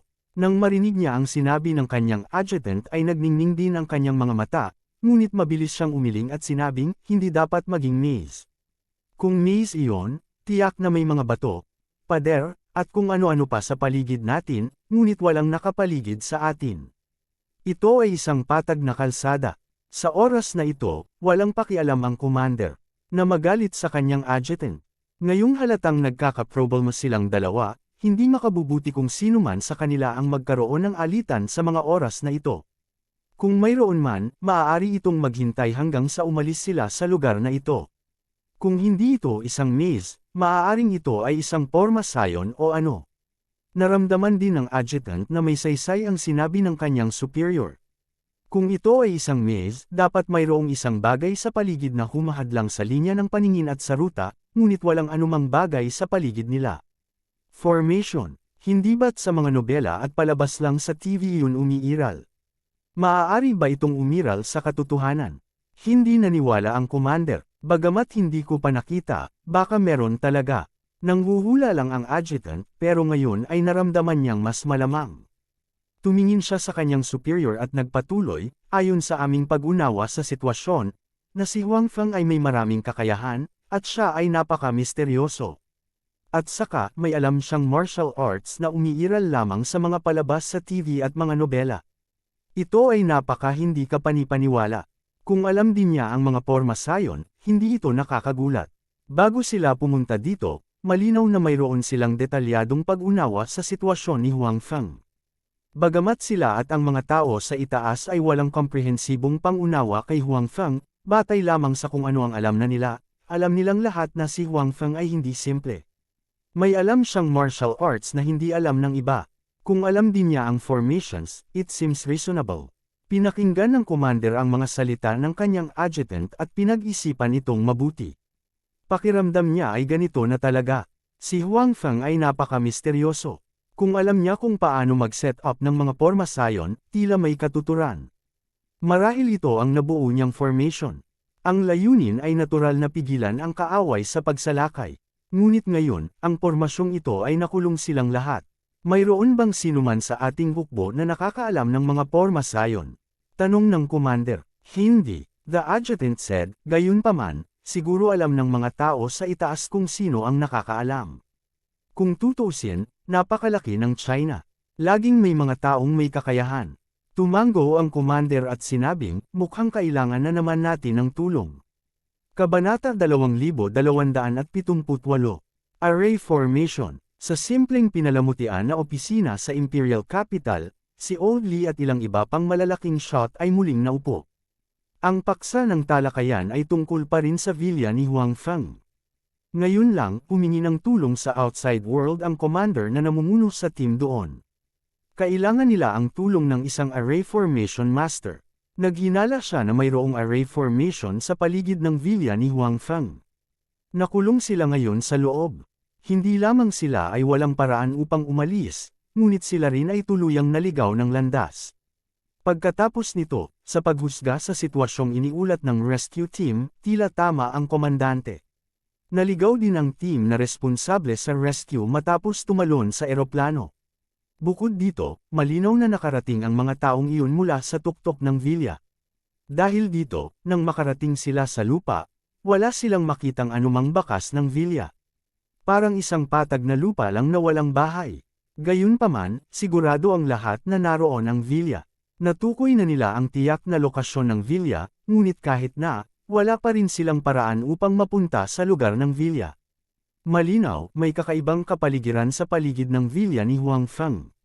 Sa makatuwid, hindi imposible para sa commander na maghinala na mayroong array formation sa paligid ng villa ni Huang Feng. Si Old Li at ang iba pa ay kadalasang nakakasalamuha at naiintindihan ng ilang bagay na hindi alam ng mga ordinaryong tao dahil sa kanilang posisyon, gaya ng arrays. Nahulaan lang ng commander at ng kanyang deputy na maaaring mayroong array formation sa paligid ng villa ni Huang Feng, ngunit hindi sila sigurado tungkol dito. Hindi rin sila sigurado kung mayroon nga bang isang array formation sa mundong ito. Ito ay higit sa lahat dahil hindi sila kailanman nakipag-ugnayan sa ganitong uri ng bagay. Kaya lang medyo kakaiba ang mga na-encounter nila ngayon. Bukod dito, si Huang Feng ay palaging medyo misteryoso, kaya naisip nila ang tungkol sa pagbuo ng array. Gayunpaman, sa karamihan, ito ay isang hula lamang. Gayunpaman, iba si Old Li at ang iba pa. Kahit na hindi rin sila sigurado kung mayroon talagang array formation sa paligid ng villa ni Huang Feng, alam nila na mayroon talagang array formation sa mundong ito. Narinig na nila ang bagay na ito dati, ngunit ang array formation na narinig nila ay hindi kasing misteryoso ng sitwasyon sa paligid ng villa ni Huang Feng. Sa makatuwid, hindi rin sigurado ang lahat kung mayroon talagang array formation sa paligid ng villa ni Huang Feng. Sabihin sa National Security Agency na magpadala ng isang taong nakakaalam ng mga pormasayon, sabi ng malaking pagbaril na nakaupo sa ulo ng mesa. Ang National Security Agency ay talagang isang lugar na puno ng mga talento sa Huaxia. Ang isang malaking bilang ng mga talento at eccentrics ay natipon doon. Hindi lamang ang mga nakakaalam ng cultivation, ngunit mayroon ding mga taong nakakaalam ng feng shui, formations, at iba pa. Bagamat si Huang Feng ay miyembro din ng National Security Agency, karaniwan siyang nananatili sa Jiangzhou at kakaunti ang pakikipag-ugnayan sa ibang tao sa National Security Agency, kaya talagang hindi niya alam ang sitwasyong ito. Hindi nagtagal, dinala ang isang lalaki sa edad na 30s. Bagamat miyembro din siya ng National Security Agency at may espesyal na pagkakakilanlan, ito ang unang beses niyang nahaharap sa napakaraming big shot, kaya hindi niya maiwasang makaramdam ng kaunting kaba. Huwag kang kabahan. Pinatawag ka namin dito dahil may gusto kaming itanong sa iyo, sabi ng isa sa mga big shot. Nang makita ng malalaking shot na ito ang taong ito, hindi maiwasang maisip nila si Huang Feng. Sa katunayan, si Huang Feng ay mula lamang sa isang ordinaryong pamilya at napakabata pa, ngunit siya ay napakalmado. At saka, kahit sa harap ng mga big shot na ito, hindi siya nakaramdam ng kaba. Noong nakaraan, hindi nila masyadong iniisip ito, ngunit ngayon na nakikita ang pagganap ng iba at iniisip ang tungkol sa pagganap ni Huang Feng, hindi nila maiwasang isipin na si Huang Feng ay talagang isang bihirang talento. Gayunpaman, malinaw na hindi alam ng malalaking putok na ito na nakita ni Huang Feng ang maraming malalaking putok at maging ang mga emperador sa ibang mga espasyo, at pinatay pa ang marami sa kanila gamit ang sarili niyang mga kamay. Sa ilang mga espasyo, si Huang Feng ay nasa tuktok din ng pyramid. Kung pag-uusapan, sa mga tuntunin ng pagkakakilanlan, ang katayuan ni Huang Feng ay hindi mas mababa kaysa sa kanila, kaya kapag kaharap sila, natural na hindi siya makakaramdam ng kaba. Kung tutuusin, lahat sila ay nasa parehong antas. Siyempre, hindi alam ng mga big shot na ito ang tungkol dito, kaya sa kanilang puso, lubos nilang inisip ang karaniwang performance ni Huang Feng. Oo, mabilis na tumango ang medyo may edad na, ngunit kitang-kita pa rin ng lahat ang halatang kaba sa kanyang mukha. Gayunpaman, malinaw na hindi ito ang oras para pakialaman ang mga bagay na ito. Pagkatapos noon, isa sa mga big shot ang nagsabi sa taong ito tungkol sa villa ni Huang Feng ng detalyado. Ganyan ang sitwasyon. Sa tingin mo ba may formation sa paligid ng villa? Matapos ipaliwanag ang sitwasyon, agad na nagtanong ang big shot. Hindi alam ng maraming tao ang tungkol sa operasyon laban sa villa ni Huang Feng. Maging sa National Security Agency, wala masyadong tao ang nakakaalam nito ngayon. Gayunpaman, pagkatapos ng lahat, nagkaroon ng operasyon laban sa villa ni Huang Feng dati. Bagamat nabigo ang operasyong iyon, marami pa rin ang nakaalam nito pagkatapos. Hindi bababasa, mayroong maraming mga tao sa National Security Agency na nakakaalam tungkol dito. Sa makatuwid, kahit na hindi sinabi ng operasyong ito kung kaninong villa ang pinuntirya, ang unang pumasok sa isip ng nasa katanghaliang gulang na lalaki pagkatapos makinig ay ang villa ni Huang Feng. Gayunpaman, hindi siya naglakas loob na magtanong. Bukod dito, kahit na siya at si Huang Feng ay mga kasamahan, ang dalawa sa kanila ay hindi pa nagkita noon at hindi kailanman nakipag-ugnayan sa isa't isa. Sa makatuwid, wala siyang naramdaman na espesyal tungkol sa mga aksyon na ginawa ng mga nakatataas laban kay Huang Feng. Sa kabaligtaran, interesado siya sa sitwasyon sa paligid ng Yellow Peak Villa. Ang kanyang pinakamalaking interes ay pag-aralan ang posibleng array formations na naitala sa iba't ibang sinaunang libro. Kaya naman, nang marinig niya na ito ay may kaugnayan sa array formations, siya ay lubhang interesado. According to the leader's introduction, I think napakataas pa rin ng possibility na magkaroon ng formation doon. Ang nasa katanghaliang gulang na lalaki ay nag-isip sandali at sinabi, gayunpaman, ayon sa aking pananaliksik sa mga pormasayon, ang mga pormasayon ay ang lahat ng ilang pagbabalat kayo. Kaya lang, ang pag-aayos ay mas matalino, at ang mga tao sa loob nito ay hindi mahanap ito. Wala akong narinig na isang sitwasyong tulad nito kung saan ang isang tao ay hindi makakarating sa target pagkatapos mahulog mula sa langit. Bukod dito, hindi ako personal na makakagawa ng conclusion.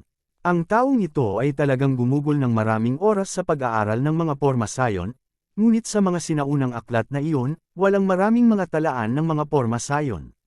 Bukod dito, hindi sila detalyado, kaya natural na limitado ang kanyang pananaliksik. Kung para lang mawala ang direksyon ng team, may mga record ng ganitong klase ng array formation sa ilang libro. Tulad ng para sa kanyang sarili, maaari rin siyang mag-set up ng katulad na array formation. Gayunpaman, ang epekto ng array formation na kanyang itinakda ay tiyak na hindi kasing lakas ng array formation sa paligid ng Yellow Peak Villa.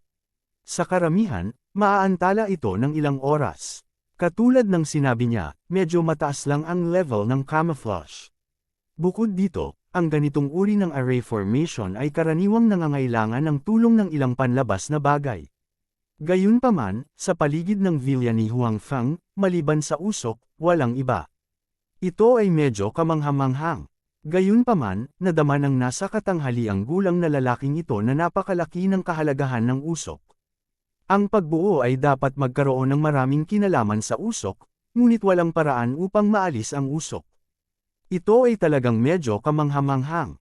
Tulad ng para sa landing mula mismo sa itaas ng villa, walang paraan upang mapunta sa lokasyon ng villa. Ito ay talagang medyo hindi kapani-paniwala. Kahit anong klaseng pormasayon iyon, hindi pa niya nakita ang ganoong sitwasyon. Sa pangkalahatan, sa isang sitwasyon kung saan nagkaroon ng mataas na altitude na paningin, maraming pormasayon ang mawawalan ng epekto. Bagamat may usok doon, anuman ang mangyari, ang paglapag mula mismo sa itaas ng villa ay dapat talagang dumaong sa villa, maliban kung nandoon ang villa. Gayunpaman, ito ay malinaw na imposible. Natukoy na ng lahat ang lokasyon ng villa. Bukod dito, marami silang nagawang paglanding. Kahit na wala ang villa sa inaakala nilang kinaroroonan, siguradong malapit lang ito. Dapat may mga taong dumarating sa paligid ng villa, ngunit ang katotohanan ay walang nakarating sa lugar ng villa. Ito ang unang pagkakataon na narinig ng nasa katanghaliang gulang na ito ang ganitong uri ng sitwasyon. Habang siya ay gulat at naguguluhan, hindi niya maiwasang maging medyo sabik na subukan. Kung tutuusin, sa totoo lang, hindi madaling makatagpo ng ganitong klaseng pormasayon. Ngayong narinig na niya ang tungkol dito, natural na gusto niya itong obserbahang mabuti at pag-aralan. Tulad ng para sa mga malalaking kuha, pagkatapos ng pag-iisip tungkol dito, nagpasya silang ipadala ang taong ito sa eksena. Ang lugar na iyon ay nangangailangan ng suporta ngayon. Gayunpaman, ang suportang ito ay hindi mula sa mga ordinaryong sundalo, ngunit isang taong nakakaunawa sa mga pormasayon. Tama lang na ipadala ang taong ito. Bukod dito, may katuturan ang sinabi nitong nasa katanghaliang gulang. Hanggang ngayon, siguradong mas maganda ang epekto kaysa sa pakikinig sa mga sinasabi nila dito. At saka, kung gusto nilang basagin ang formation na iyon, kailangan talaga nilang pag-aralan ito ngayon. Hindi nagtagal, sumakay ng eroplano ang nasa katanghaliang gulang na lalaki at direktang lumipad sa villa ni Huang Feng. Sa oras na ito, nababalot pa rin ng usok ang paligid ng villa ni Huang Feng. Sa tagal ng panahon na dumating ang nasa katanghaliang gulang na lalaking ito, maraming beses nang sinubukang bumaba ang team na dumating upang iligtas dati. Ang mga taong dumating upang iligtas ay halos lahat ay tumalon, ngunit hindi pa rin sila makahanap ng anumang mga resulta. Hindi pa rin nakikita ng mga bumababa ang villa, hanapin pa ang mga gamit sa villa. Sa usok, hindi tumigil ang labanan. Dahil parami ng parami ang mga tao mula sa panig ni Huaxia na sumali, tumaas din ang pagkakataong makatagpo sila ng mga tao mula sa ibang puwersa.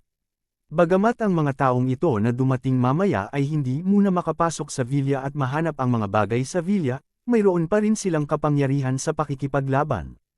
Sa kanilang suporta, muling napalakas ang lakas ng pangkat ng Huaxia. Ang mga tao mula sa ibang puwersa ay orihinal na dehado sa mga tuntunin ng bilang. Ngayon, halos nasa desperado silang sitwasyon.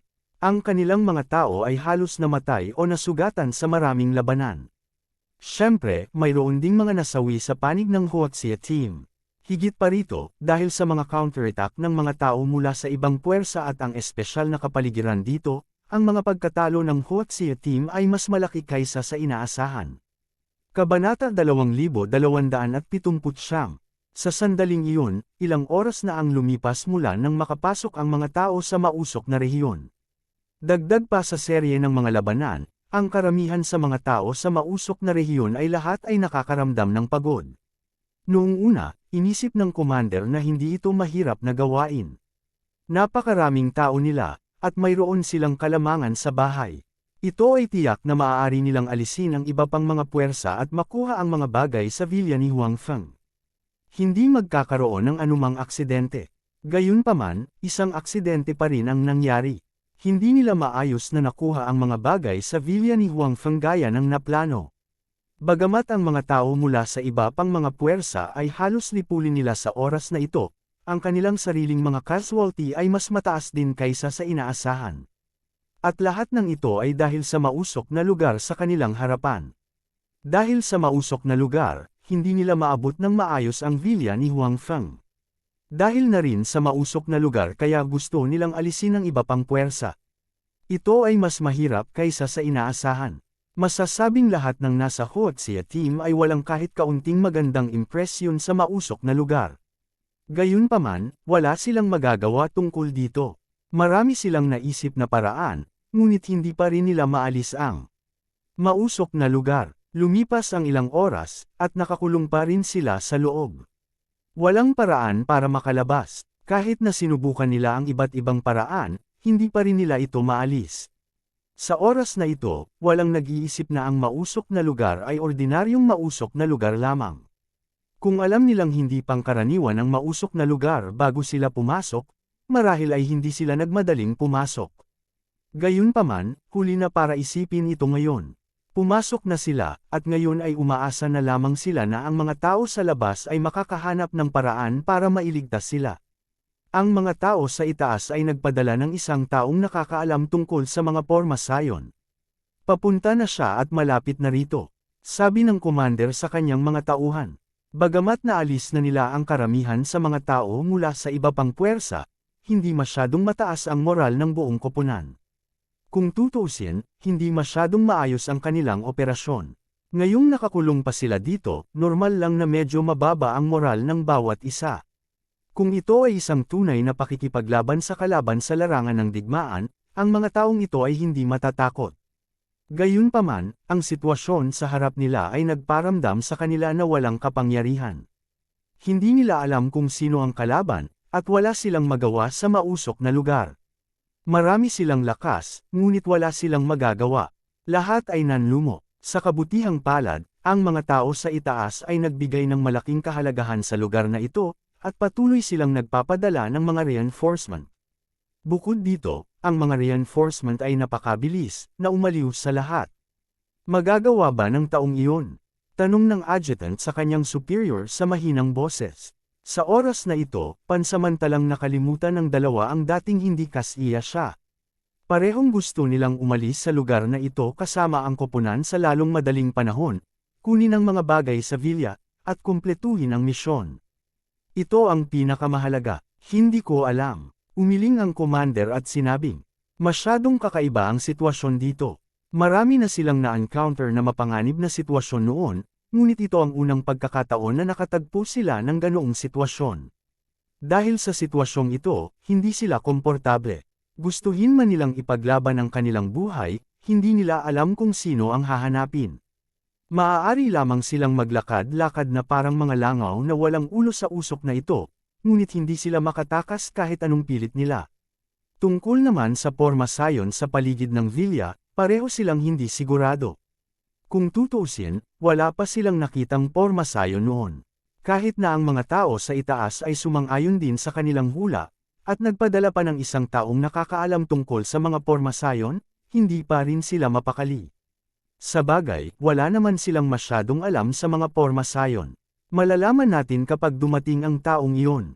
Sabi din ng adjutant. Sa oras na ito, ang miyembro ng National Security Agency na espesyal na nagmula sa kabisera ay nakarating na sa mausok na lugar sa pamamagitan ng helicopter. Gayunpaman, hindi siya nagmamadali sa pagpunta. Sa halip, diretso niyang pinabayaan ang helicopter sa ere. Siya mismo ay nasa gilid ng helicopter, pinagmamasdan ng sitwasyon sa ibaba. Kakaiba talaga itong mausok na lugar. Hindi nagtagal, natuklasan ng tao ang kakaiba ng mausok na lugar na ito. Ang mausok na lugar na ito ay makapal at hindi nagkalat. Kahit na patuloy na umaaligid ang helicopter sa tabi nito, hindi nito kayang tanggayin ang alinman sa mausok na lugar. Dahil nakaharang sa view ang mausok na lugar, nabigo ang ideya ng tao na pagmasdan kung may formation sa paligid ng villa mula sa mataas na altitude. Kung gusto niyang malaman kung may formation ba dito, sa lupa lang siya makakarating.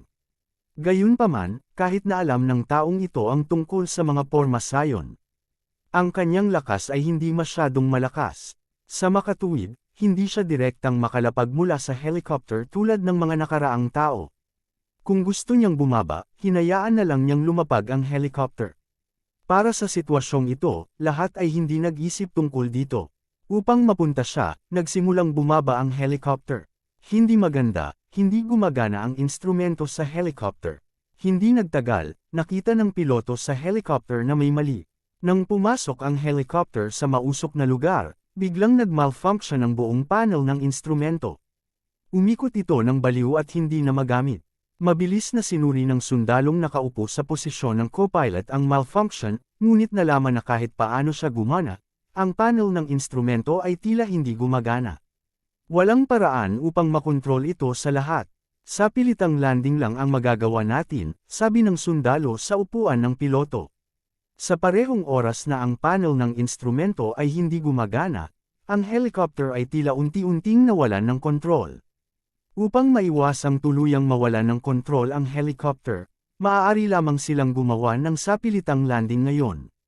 Sa kabutihang palad, ang altitude na ito ay hindi masyadong mataas, at ang mga kasanayan ng piloto ay napakahusay. Hindi nagtagal, lumapag ang helicopter sa lupa. Kahit medyo nakakahiya, at least walang naaksidente.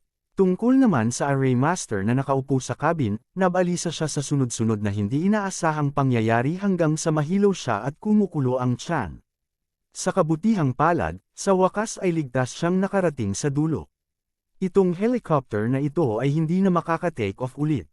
Kung gusto nating umalis dito, baka kailangan nating hintayin na mag-disperse ang mausok na lugar, sabi ng piloto ng helicopter sa miyembro ng National Security Agency na may alam sa mga pormasayon. Tumango ang miyembro ng National Security Agency upang ipakita na naiintindihan niya, ngunit mas naging mapagmatsyag siya sa mausok na lugar.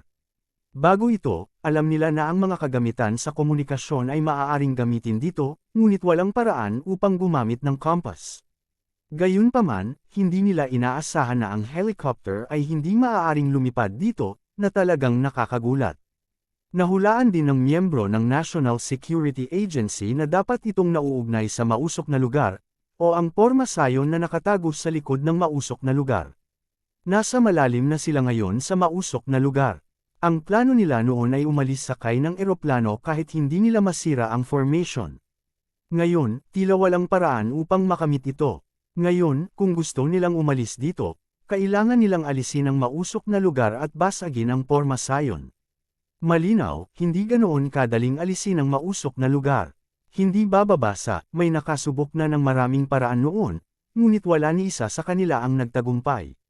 Bukod dito, likas na nadama ng miyembro ng National Security Agency na ang mausok na lugar ay nauugnay sa pagbuo. Hanggat nasira ang pormasayon, natural na mawawala ang mausok na lugar. Kasabay nito, kung hindi masira ang pormasayon, kahit na anong paraan ang ginamit niya, hindi magwawala ang mausok na lugar. Gayunpaman, sa ngayon, hindi alam ng miyembro ng National Security Agency kung anong uri ng formation ito. Sa madaling salita, hindi siya sigurado kung talagang may formation dito. Ang lahat ay kailangang maghintay hanggang sa masuri niya ito bago siya makagawa ng conclusion. Pagkalabas ng eroplano, nagsimulang maglakad-lakad at mag-obserba ang miyembro ng National Security Agency na may alam tungkol sa mga pormasayon. Gayunpaman, hindi nagtagal ay muli siyang sumimangot. Ito ay dahil ayon sa kanyang obserbasyon, dapat mayroong pagbuo dito.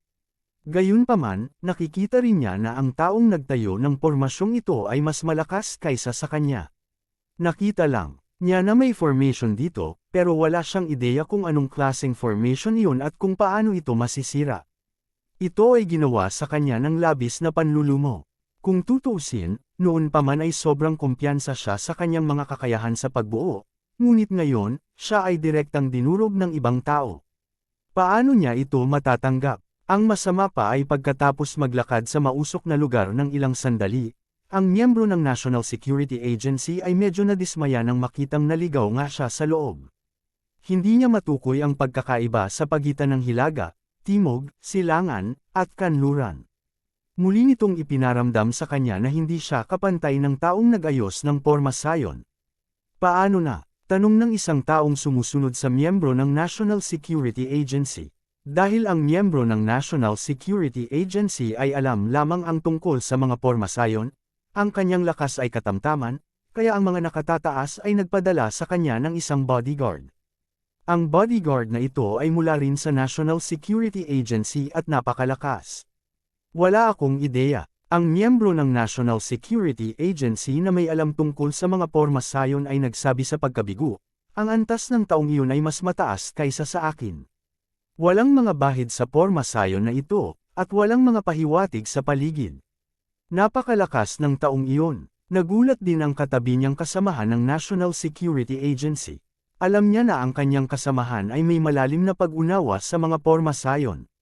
Noong nakaraan, magkasama silang nagsagawa ng mga misyon. Gumamit ng mga pormasayon ang kanyang kasamahan upang mahuli ang 12-dosenang mga kaaway, na nagpapahintulot sa kanila na maayos na makumplito ang misyon. Pero ngayon, sinasabi niya na hindi niya moari ang pormasayon. Talagang nakakagulat ito, kung gayon, gaano kalakas ang kabilang partido sa mga tuntunin ng mga pormasayon. Saan nakahanap ang kasamahan natin ng ganoon kalakas na tao? Muling bumantong hininga ang lalaki.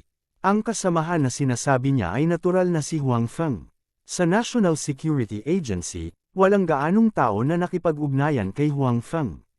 Gayunpaman, maraming tao ang nakarinig tungkol kay Huang Feng, at nagtiwala at hinangaan pa rin nila ang kakayahan ni Huang Feng. Ngayon, tila mas misteryoso at makapangyarihan ang kasamahang ito na bihira nilang makilala kaysa sa inaakala nila. Kabanata 2280. Maraming mga haka-haka sa loob ng National Security Agency tungkol sa pagkakakilanlan ni Huang Feng. Dahil sa kanilang espesyal na pagkakakilanlan at katayuan, alam nila ang ilang mga bagay na hindi alam ng mga ordinaryong tao. Sa makatuwid, alam ng mga tao sa loob ng National Security Agency ang ilang bagay na hindi alam ng mga tagalabas. Alam nila na si Huang Feng ay may maraming industriya at nag-ambag ng ilang mga advanced na teknolohiya sa bansa, na lubos na nagpabuti sa lakas ng hukbo. Bukod dito, ang ilan sa mga teknolohiyang sibilyan na ibinigay ni Huang Feng ay napaka-advanced din. Siyempre, bilang mga miyembro ng National Security Agency, mas nababahala sila tungkol sa mga eksperto na lumilitaw sa paligid ni Huang Feng paminsan-minsan. Marami sa kanila ang masyadong interesado sa pinagmulan ng mga taong iyon. Ang ilan sa kanila ay lihim na nag-imbestiga sa kanila, ngunit wala silang nakita. Hindi nila alam kung saan nanggaling ang mga taong iyon. Para silang lumitaw ng wala sa oras. Hindi nila mahanap ang kanilang pinanggalingan. Gayunpaman, nakahanap si Huang Feng ng mga ganoong eksperto. Natural, lahat ay nakikiusyoso at naguguluhan. Gayunpaman, dahil sa espesyal na pagkakakilanlan ni Huang Feng, ang mga ordinaryong tao ay talagang hindi nang ahas na hawakan siya. Lalo na nang ang mga big shot ay nagbigay ng malaking kahalagahan kay Huang Feng, walang nang ahas na hawakan si Huang Feng nang basta-basta. Gayunpaman, maraming tao ang naiinggit pa rin sa mga eksperto sa paligid ni Huang Feng. Sa mata ng maraming tao, ang vilya ni Huang Feng ay walang pinagkaiba sa pool ng dragon o yungib ng tigre. Ito ay mas mapanganib kaysa sa mga lugar kung saan nakatira ang mga malalaking putok. Dahil napakaraming eksperto sa vilya ni Huang Feng kaya hindi alam ng iba ang detalye ng sitwasyon sa loob. Walang nakakaalam kung gaano karaming tao ang naroon. Ngayon, ang vilya ni Huang Feng ay naging abo sa sunog ng artillery. Itong mga kasamahan ng National Security Agency ay nadama pa rin na sayang ang mga eksperto na namatay ng ganito. Ito ay talagang hindi katumbas ng halaga. Kung ito ay sa ibang mga lugar, ang presyo na babayaran upang patayin ang mga eksperto ay hindi maisip. Masyado talagang misteryoso ang kasamahan namin. Not to mention na napakaraming expert sa vilya, talagang may ganoong misteryosong formation sa paligid ng vilya. To be honest, kung itong formation ay noong sinaunang panahon kung saan walang maiinit na armas, siguradong foolproof ito. Sa kasamaang palad, gaano man kalakas ang formation, hindi pa rin ito kakayanin ang pag-atake ng artillery fire. Napabuntong hininga din sa emosyon ang miyembro ng National Security Agency na may alam sa mga porma sayon. Dahil sa kanyang pagmamahal sa mga porma sayon, pareho siyang nabigla at napahanga na maaaring magkaroon ng ganitong porma sayon dito. Kung buhay pa si Huang Feng, dapat siyang humingi ng payo kay Huang Feng. Noong nakaraan, alam lang niya na si Huang Feng ay malakas, ngunit hindi niya alam na mayroon siyang ganoong kalalim na mga tagumpay sa mga porma sayon. Kung alam niya ito, hihingi sana siya ng payo kay Huang Feng. Sa kasamaang palad, huli na ang lahat. Namatay si Huang Feng sa dagat, at ang kanyang vilya ay naging abo sa sunog ng artilleria. Sayang talaga. Malinaw, naniniwala ang 2 taong ito na patay na si Huang Feng at nawasak ang vilya ni Huang Feng. Ito ay hindi lamang ang opinyon ng 2 taong ito, kundi pati na rin ang opinyon ng marami pang iba. Kung hindi masyadong maraming tao ang nagtitipon dito sa oras na ito. Okay, let's get down to business first. Napakaraming tao ang nakulong dito. Mas mabuting pag-aralan mong mabuti ang formation na ito. Kung hindi mo maisip ito, natatakot ako na manatili tayo dito magpakailanman, the member of the National Security Agency who was in charge of security said. Huwag kang mag-alala, bagamat mahiwagang porma sayon na ito, kung bibigyan ng sapat na oras, tiyak na mabibiyak ko ito. Confident na sabi ng member na may alam sa formations. Bagamat wala siyang nakitang clue mula sa porma sayon na ito, marami na siyang napag-aralan na mga porma sayon sa nakaraan. Maraming porma sayon ang magkakaugnay, kaya hanggat mayroon siyang sapat na oras para pag-aralan ito, naniniwala siyang magagawa niyang basagin ang pormasyong ito. Pagkatapos noon, nagsimulang maglibot ang lalaking iyon sa lugar at magsaliksik sa mga porma sayon ng espiritu doon. Para naman sa mga kasama niya, sinamahan siya para maiwasan ang anumang aksidenteng mangyari. Sa kabutihang palad, karamihan sa mga tao mula sa ibang mga puwersa ay napatay sa labanan sa nakaraang koponan. Ang natitirang mga tao ay natakot din at karaniwang hindi nang ahas na gumawa ng inisyatiba upang umatake, kaya ang 2 taong ito ay ligtas pa rin. Hindi sila nakatagpo ng mga tao mula sa ibang puwersa, ngunit nakilala nilang 2 ang maraming tao mula sa Huaxia. Dahil lahat sila ay taga-Huaxia, natural na hindi sila lumaban. Matapos malaman na ang 2 taong ito ay nakakaalam ng mga porma sayon at narito upang tulungan sila, ang iba ay napakagalang sa kanila. Hindi nagtagal, talagang nakilala ng 2 taong ito ang grupo ng commander. Sa panahong ito, ang commander at ang kanyang adjutant ay hindi naging idle. Bagamat walang alam ang 2 sa mga porma sayon, nag-iisip pa rin sila ng paraan para makaalis dito. Gayunpaman, maraming paraan ang naisip nilang 2, kabilang na ang paghawak ng kamay ng lahat at bumuo ng isang tuwid na linya, ngunit sa huli, hindi pa rin sila makadaan sa usok. Bukod dito, ang huling tao ay talagang bumalik sa kanilang panimulang punto, na parang bilog ang lugar na ito. Gayunpaman, ito ay malinaw na hindi isang simpleng bilog. Ang geographical na kapaligiran dito ay mas komplikado kaysa sa kanilang naisip, kaya't ang 2 sa kanila ay medyo bigo pagkatapos mab-aigo ng maraming beses. Ngayon na nakilala nila ang isang miyembro ng National Security Agency na alam ang mga porma sayon, sila ay nasa sabik. Ang National Security Agency ay orihinal na isang espesyal na pag-iral, at ang kabilang partido ay isang dalubhasa sa mga porma sayon. Dapat niyang basagin ang porma sayon na ito at alisin sila rito. Paano na? May clue ka ba? Pagkatapos makita ang kabilang partido, ang commander ay hindi na makapaghintay na magtanong. Ngayon, karamihan sa mga tao mula sa ibang puwersa sa usok na ito ay napatay. Lahat sila ay gustong lumabas at maghanap ng kung ano sa vilya ni Huang Feng. Kahit na hindi sila naghanap ng isang bagay, hindi nila nais na manatili sa mapahamak na usok na ito. Kung nagpatuloy sila dito, baka mabaliw sila. Hindi pa. Ang miyembro ng National Security Agency na alam ang mga porma sayon ay mukhang hindi gaanong kumpiyansa kaysa dati. Medyo misteryoso ang porma sayon na ito.